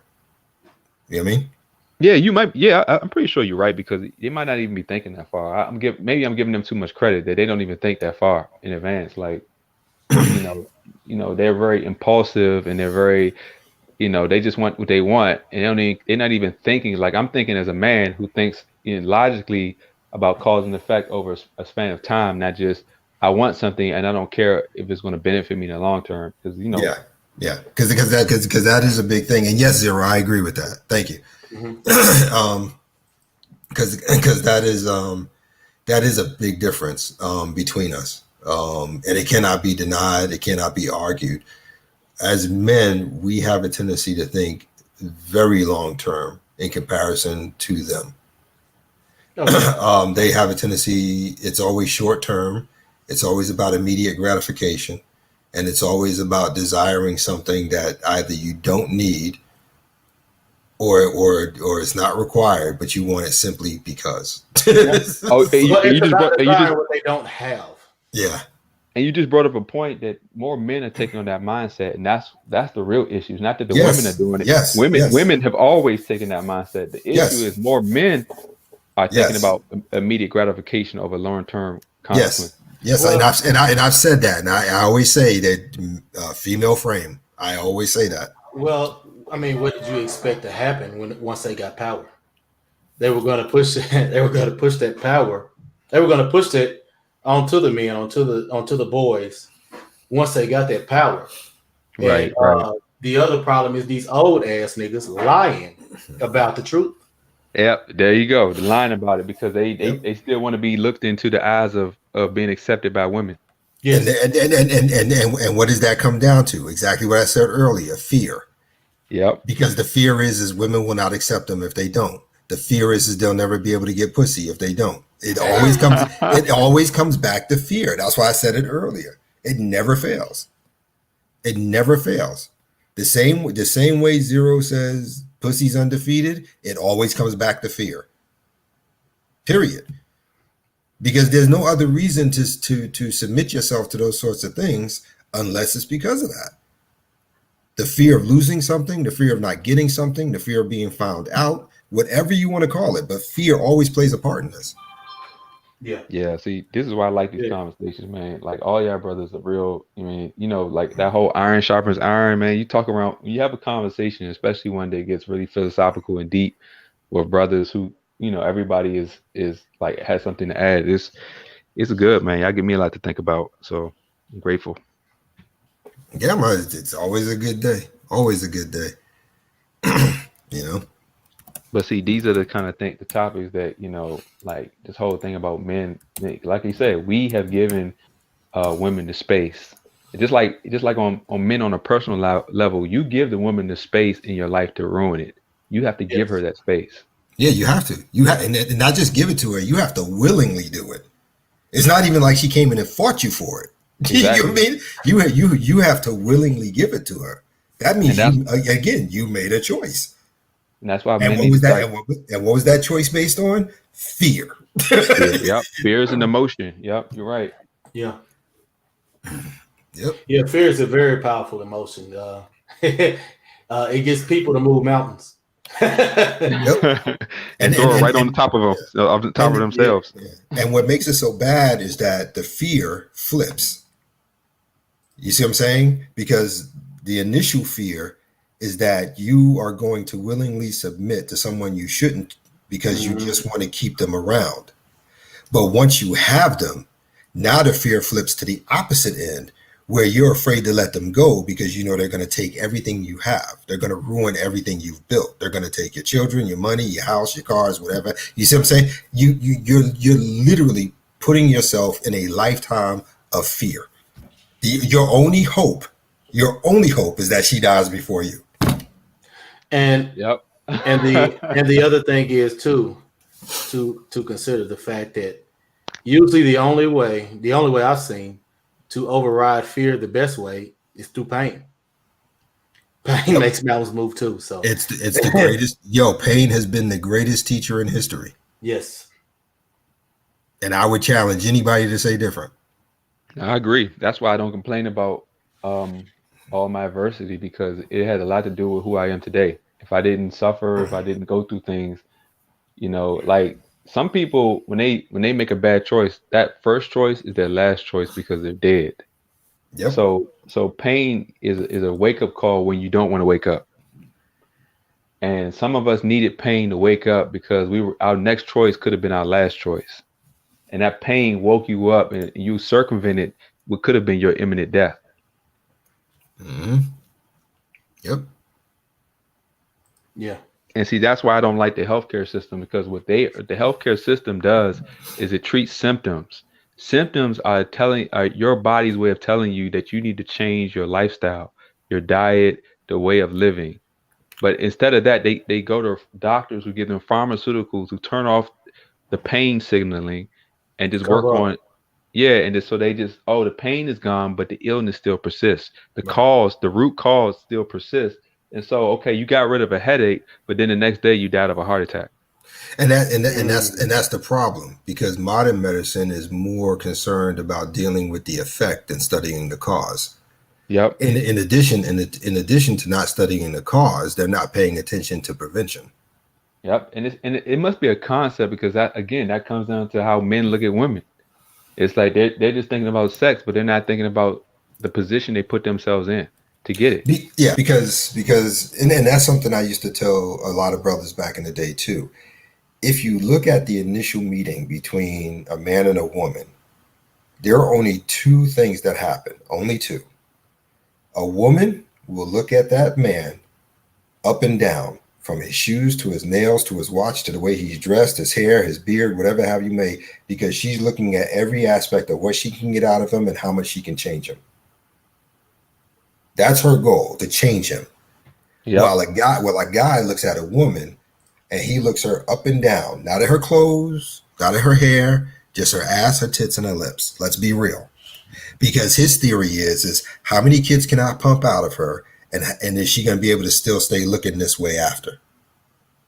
Because we're visual creatures. It's what we do. Yeah. Because honestly, women don't understand that men can. One thing about us is that when you're actually of a masculine mind frame, you can do things for yourself. You're not like there are a group of guys who are actually looking to partner with women to survive, because they're not really established. They're not looking to be functional adults on their own. So they're looking at women in some kind of partnership kind of mind frame. Mm-hmm. And so you realize when you partner with a woman in the legal system that they're legally superior to you, you're basically giving away your sovereignty. You're giving it away. Mm-hmm. Instead of just realizing you're already functional, you're working hard as a man to be able to survive and thrive in this world, just with you being enough.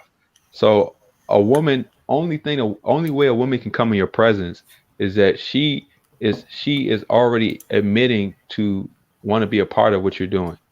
She's willing to come in the role of a servant. And I know that word hurts people to hear, but I've told this to women. I'm like, look, I don't need you to do anything, but if you come into my presence, you're coming in a role of a servant to do what I want you to do. Well, see, and that's one of the problems that men have nowadays in the dynamic of relationships. The very fact that a woman is trying to insert herself into your world, she's already proven that she's not equal.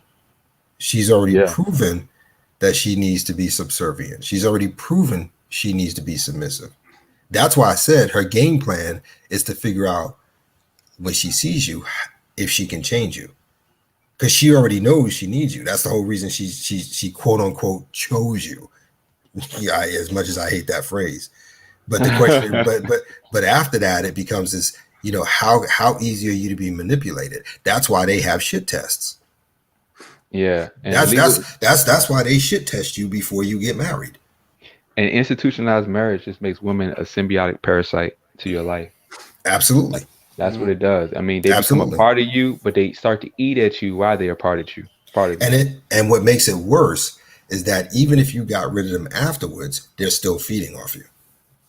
Yeah. Yep. Literally, if you had surgery to remove that leech, it doesn't make a difference. Somehow, some way, that leech is still feeding off of you. And back to the point that Spiritual was making earlier about talking about greed. The whole thing is, the reason why greed is bad is because of the simple fact. Greed is essentially taking more than what you need. And this is why, whenever everybody talks about these pills, I always go back to the point that nobody ever thinks about in the Matrix. Whenever Agent Smith brought up to the fact of Morpheus that human beings weren't like any other organism on the earth except for a virus, because they absorb and take all the resources from that area until it's depleted and move to the next to do the same thing. And women are naturally like that, and it's only been men, the only gender, and not all, that have actually been able to override their biology for logical means to not end up killing themselves in the long run. So it's up to men to not end up being like those viruses and be greedy and take up everything that ends up killing you out in the long run. And see, and it wasn't originally like that, because if you look at it in its most basic terms in the earliest days, how do we tend our land? How do we tend our garden? We'd have a section where we would grow our food and et cetera and so on. And let's say, for the sake of argument, that's the virus moment, right? Mm-hmm. we would immediately, once we're done growing, we would move to a new patch because we know the nutrients in the rotation. first patch. Yep. Exactly, crop rotation. And when we rotated the crops, we would also make sure that we went back and we aerated the land we used prior to give it a chance to rebuild. So we weren't always viruses. We knew how to rotate and keep the system going effectively. Now, where the disconnect happened, well, that's arguable depending on what angle you're coming at.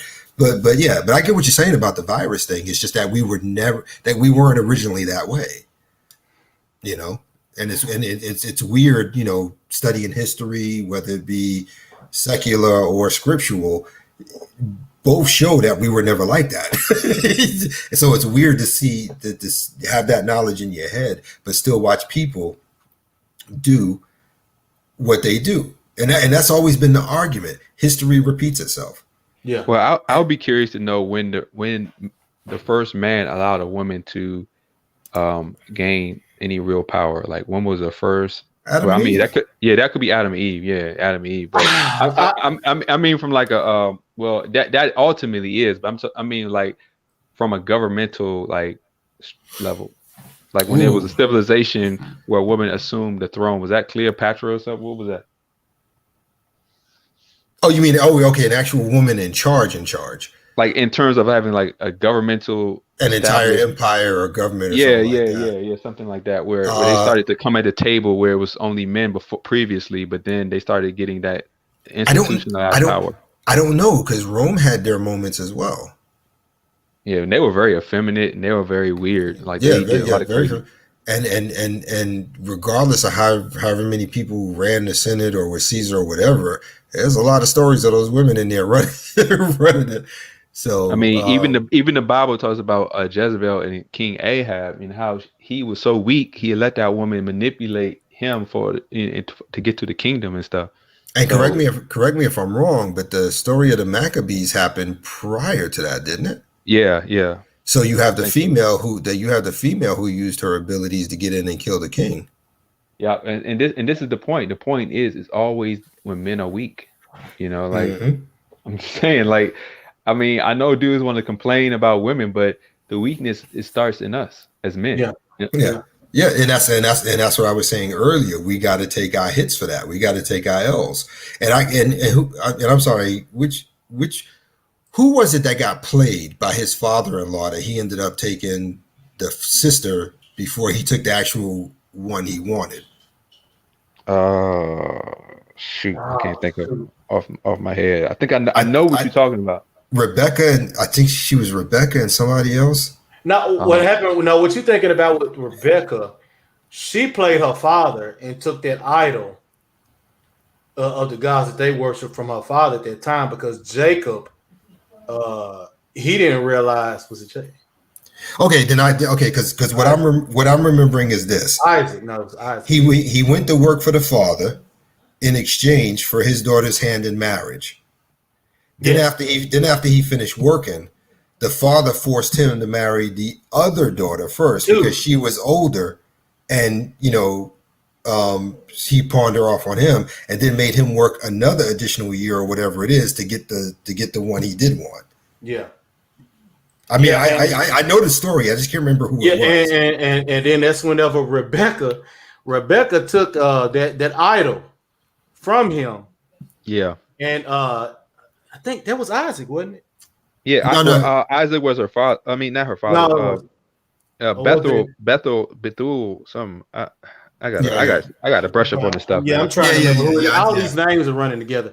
But but I get the concept of what y'all saying, though. Yeah.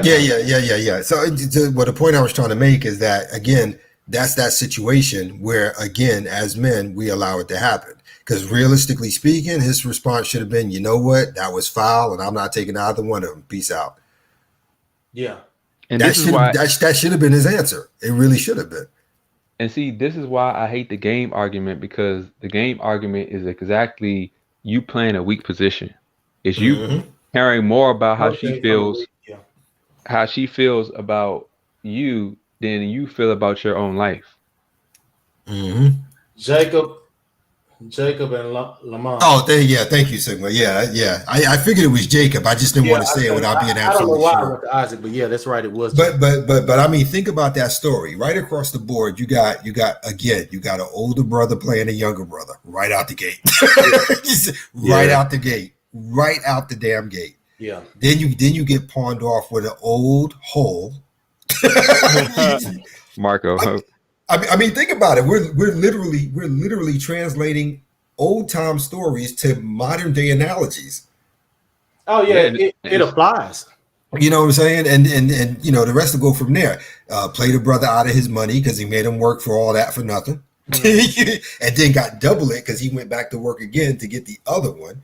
Then after he gets both of them, he spends his life with the two of them being sisters arguing with each other about who is giving him the true heir and who had the kid first versus this. Dude, I mean, same old story, man. Same old. Nothing new under the sun. This is why it's nothing new under the sun. I mean, the same weaknesses that have caused from the beginning, no matter if you take biblical or secular history, it's still everything's repetitive. And this is why I hate the slavery sympathizers, because what is the point of bringing up slavery if we won't learn from it? Yep. Yeah. And thank you, Sigma, by the way. I said Rebecca and it was Rachel. Thank you. I appreciate that. And that's where I got confused. Yeah. But yeah. And with that, and I guess it's punishment towards her father. That's why Rachel decided to go on here and take that idol that was for prosperity from the gods that her father had worshipped. So he ended up losing out in the end, I guess, for making her have to wait to marry and all this. So yeah, but I mean literally every step of the way you can find a modern day analogy for it. Oh yeah. Yeah. This all comes back to it all comes back to the day. That's why I said, that's why I, titled it, this spiritual welfare, and there's them still being shackled. These people, they still want bondage. Yep. Because you're looking to get something without working for it. So you're putting yourself in slavery to something to get it. Yeah. Yes. And if you don't mind a slight correction, Eisen, they don't want it. They're begging for it. They desire and need it. Yeah, I mean, they're literally freaking begging for it. I mean, if you think about it, the fact that, no disrespect to men who had to kneel in front, because I know we all thought that at one point that was normal, but that's the indoctrination that men are kneeling down to a woman, buying her an overpriced ring to actually be in a life of her. It's so opposite to even the biblical narrative of how men are to women. It's the exact opposite. I mean, you're bowing down. Women are complaining about the ring not being big enough and all of this crap. And dudes are like, they're just like, okay, what I got to do? I need to. So now guys are not working to, survive and thrive. They're literally working to be. That's why I hate. I'm gonna say this. I hate the whole high value thing. I hate it. Yeah, I do too. I hate it. I'm not. I don't even. Yeah. There are certain phrases that I do not like. High value, kings, queens. I just because even in that context, all it is men thinking that their whole life is about proving themselves worthy to be with a woman or something. I'm just like, what? And with that high value thing, all it is a man setting a target on himself to be a lick for a bride. Exactly. Yep. Because we're not dealing with the actual fundamental structural problems of society and culture and legality that just are the objective things we need to deal with. Forget this emotional bull crap about you thinking that enough money is going to make a woman respect you or something. And that's the foolishness of it, because two things real quick. The first one, going to Zeno. Yes, that's exactly what I'm saying. That's exactly what the hell I'm saying. The second thing is what Eisen and Spiritual is talking about right now with marriage and rings and stuff like that. Let's talk about it as men in the language we understand. Money. They're asking you at minimum to waste 3 months' salary at minimum to buy them a ring to cause you havoc for the rest of your days, as opposed to taking that money and getting yourself a car, investing in your career, investing in stocks, you know what I'm saying? Becoming an entrepreneur, building your business. Think about, because as men, that's one language we can all talk about in simplistic terms, dollar signs. You know what? And to Zeno's response, I would say that equally that comes with that is the simple fact that they don't actually want to even rule over these bras like they're supposed to. Yeah, there's a lot of effeminate men who think it's cool for the woman to lead. And that starts by creating a situation where you're avoiding the institutionalized bondage, because the best way, like the logical best way to maintain a authoritative position is to avoid any legality with them. Well, Like, they got us to willingly give ourselves as indentured servants. yeah.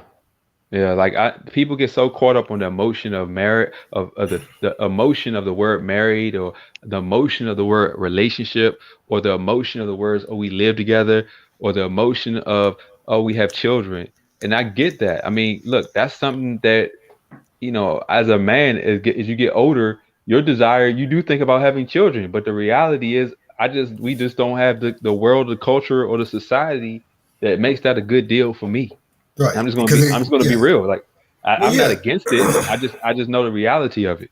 Well, like I said before, I don't take away from any man who wants it. It's part of his biological function.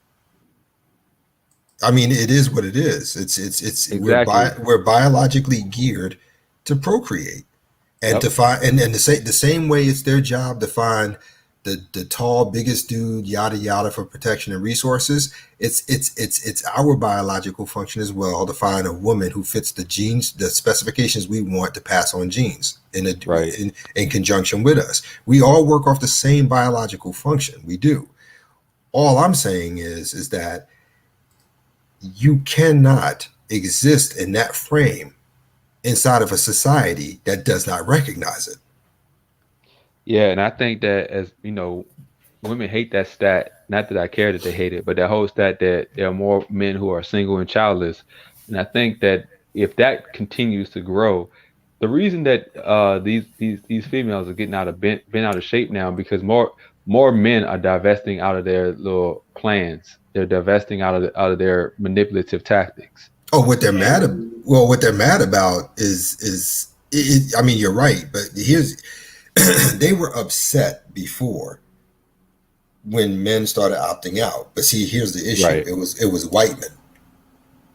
Yeah. But now Yeah. that they see black, Spanish, other men are They thought we bowing was gonna out, always be there. Pookie and them was always gonna be there. exactly, and something else that freaked them out. Not only did they have to realize that we weren't buying into the propaganda anymore, they also had to realize we didn't just figure them out. We figured out Pookie and Ray Ray too. Well, and see, And that's why Pookie and Ray Ray and them that we see on other channels are losing their damn minds. but and see, here's the thing to that. Mr. Wrong and these hoes always had a contract unwritten that look, he got to it for Steam sale prices, everything 70% off or better. Mm-hmm. While the niggas she don't want is what the nigga that don't get her wet. I'm just gonna put that's the only way I know to put it. The nigga that don't get her wet, he got to pay for it at new prices, but she giving him used product. It's been ran through. But see, here's their problem though. They made that contract, and the only way that contract works is if men like us stay.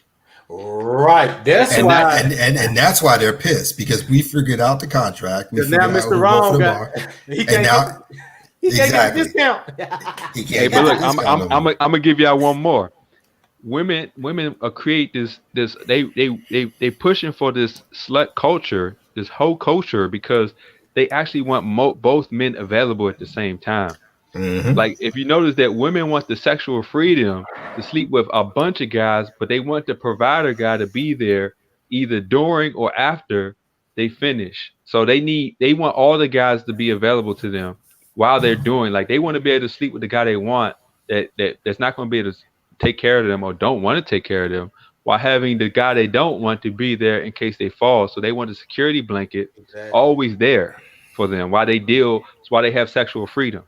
And Pookie and Ray Ray are losing their mind because those contracts got renegotiated without discussing it with them, and they find themselves being in the same position we are. The only difference is that they still want it. We don't. Yeah. Look, man, I just, you know, I don't understand why men are really mad, you know, because actually They want it. this is just laughable to me. Like, I love the way, I mean, it's entertaining. It's sad because the world is this way, but it's entertaining when you're out of it, because it's like, none of this affects, like, all these women complain. It doesn't affect my life at all. You know, and I mean, and that doesn't mean I can't get sex when I want it. It's just that I get sex. If I want sex, I can get it without the headache or none of this crap. It still don't bother me because I'm not giving any position away.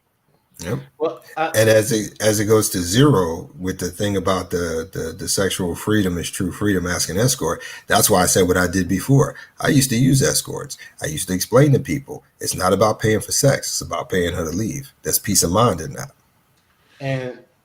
And the thing is, man, look, dog on that. Most of these dudes, they want to bow down. Yeah, I agree. They want to. They do. Yeah. Well, yeah, absolutely. It goes back to what I said before. They willingly choose to be indentured servants. They want to. Yeah, they want to. They choose it because nobody told them to go get the ring. Nobody told them to drop down on the knee. I mean, don't get me wrong. They might have had family messing with them about why you ain't married yet and all that nonsense. But again, you can ignore them just like you ignore us. So you willfully made this choice. Yeah. And Omega Dreads, what is Ugg O Lawrence? I don't know what that means. Hey, y'all remember that song? It's from the '90s. Who that is? That's just my baby daddy. It's kind of yeah. it's like guys rather just complain about a bad situation and walk away. Like, if you're asking who that is instead of realizing it's somebody there and you don't want to be there, it's like these dudes would rather sit there and argue.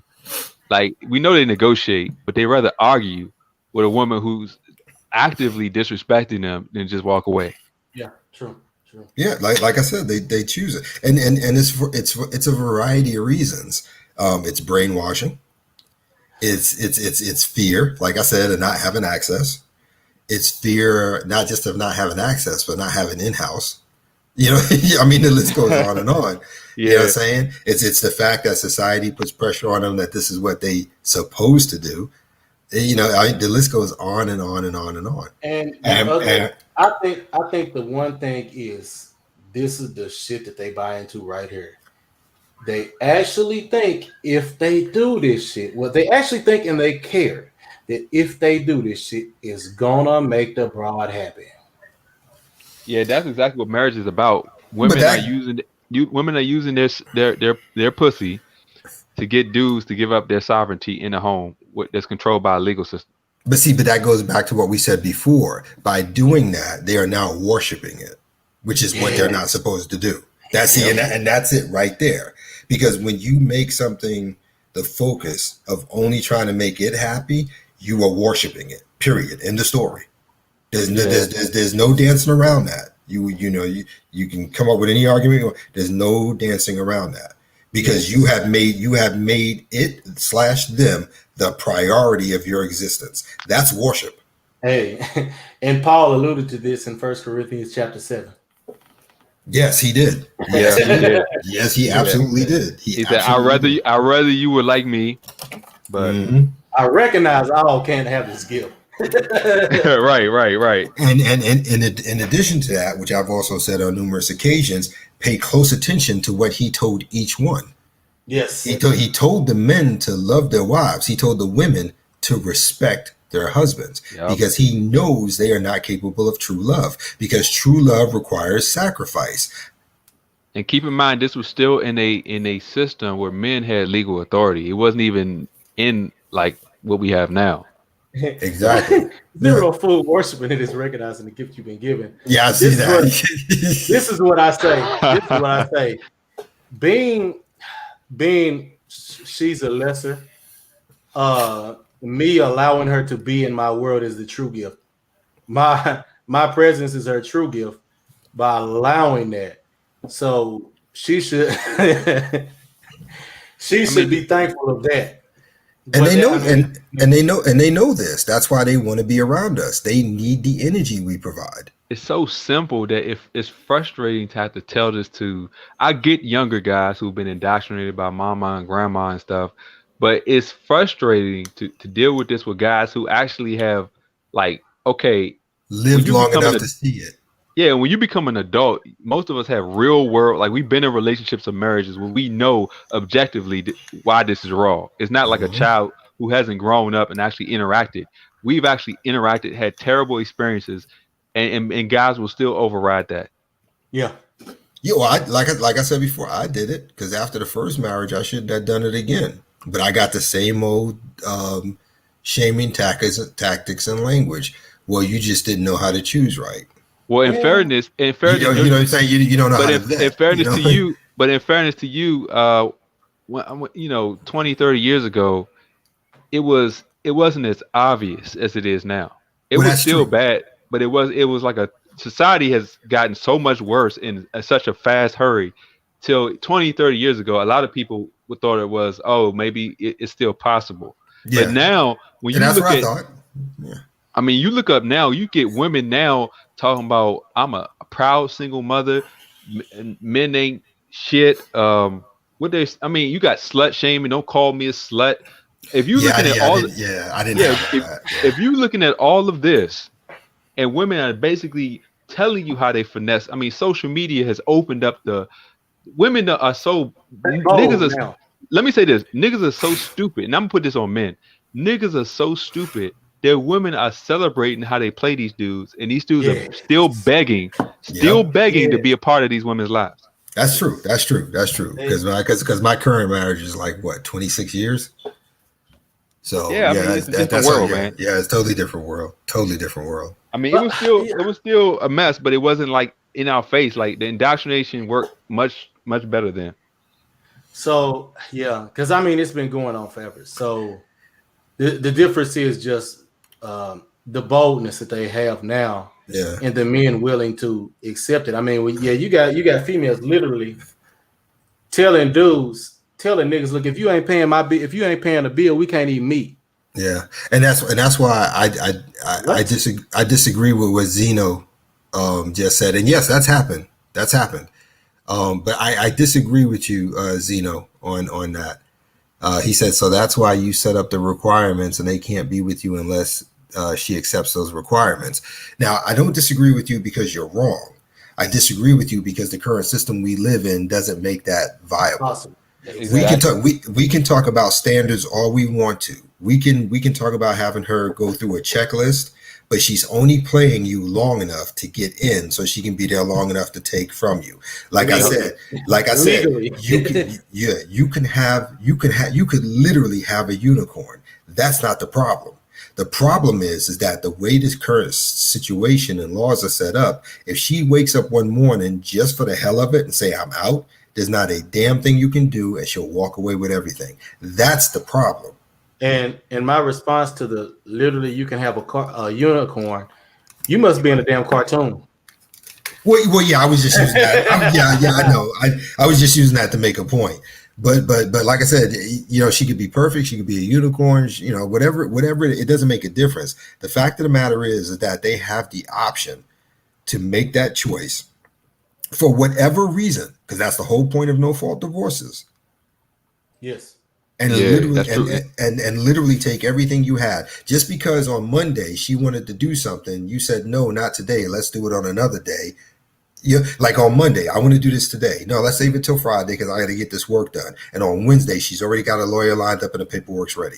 Just because you said no. And you know what's crazy? Women actually know the law when it comes to marital relationships better than men. Oh Marital yeah. relationships. They know the law better. Like women know if in this state, if I'm married to him for this amount of years, and if I have two kids, like that's how women are calculating and manipulative on that level. Yeah, And dudes absolutely. know this. This stuff is it's like I think it's France where they have a, I think Zero said this before, where I think it's French. He said that you can't even request for a paternity test or something. I don't know. That I was don't know. me. That was me. Oh, that That was was me. you. Yeah, that was I me. mean, like the In order to get the paternity test, the mother has to agree with it by court of law, see which see that no woman is gonna do. So see that alone, common sense should kick in. If you have any kind of shred of dignity, common sense should kick in and say, nah. Right. Right. I mean, if And that, yeah, that's not telling you they're gonna fuck you over. I don't know what else you need, man. right. I mean, just don't. I don't. Yeah. Yeah. Well, oh man, it's been a great conversation on here, brothers. But man, I got some stuff I got to do. Yeah, I feel you, bro. I have really enjoyed this. Yeah. It's been great conversation. Enjoyed the chat. Yes, and like Zero pointed out, yeah, it's already wait, worse. wait, And wait. When did I know about the other ones? When did it happen here in the U.S.? oh, we're following right behind it. This, Oh no, I thought he meant it implemented already. Okay, yeah, okay, yeah, it probably happened this year. yeah, probably. But Oh, we lost Hulk. okay, we sure did. All right, but yeah, oh, okay, hold on. He said they framed it as protection of families or something. What? But it's not They, your family if it's another man's kid. but they, Yeah, but they always he's saying framed it it's that. already. Yeah, he's saying it's already there. So That's just a bleed off. Wow. That's just a Yeah. bleed off of the best interest of the child. That's all that is. It's just reframing that phrase in the best interest of the child.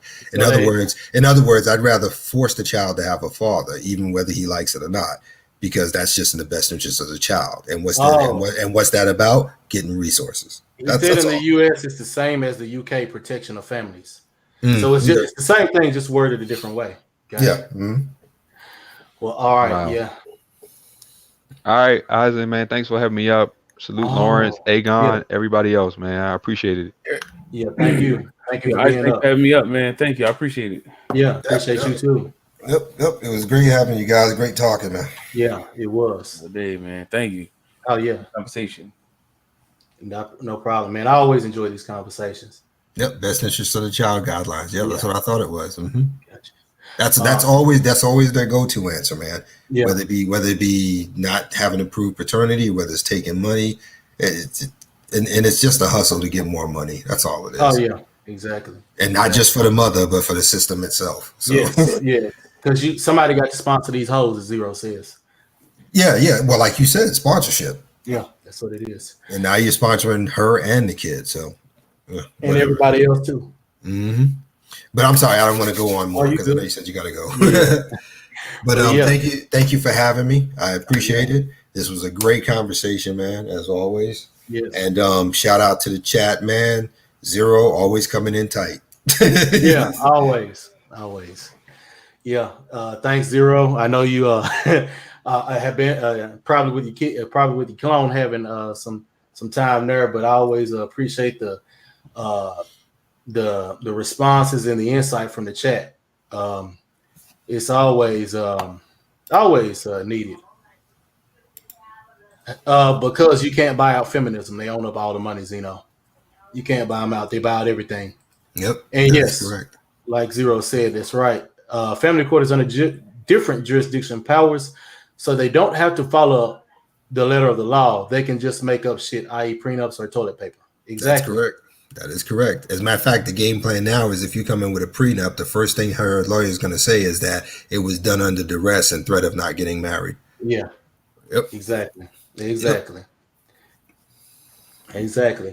But thanks, guys.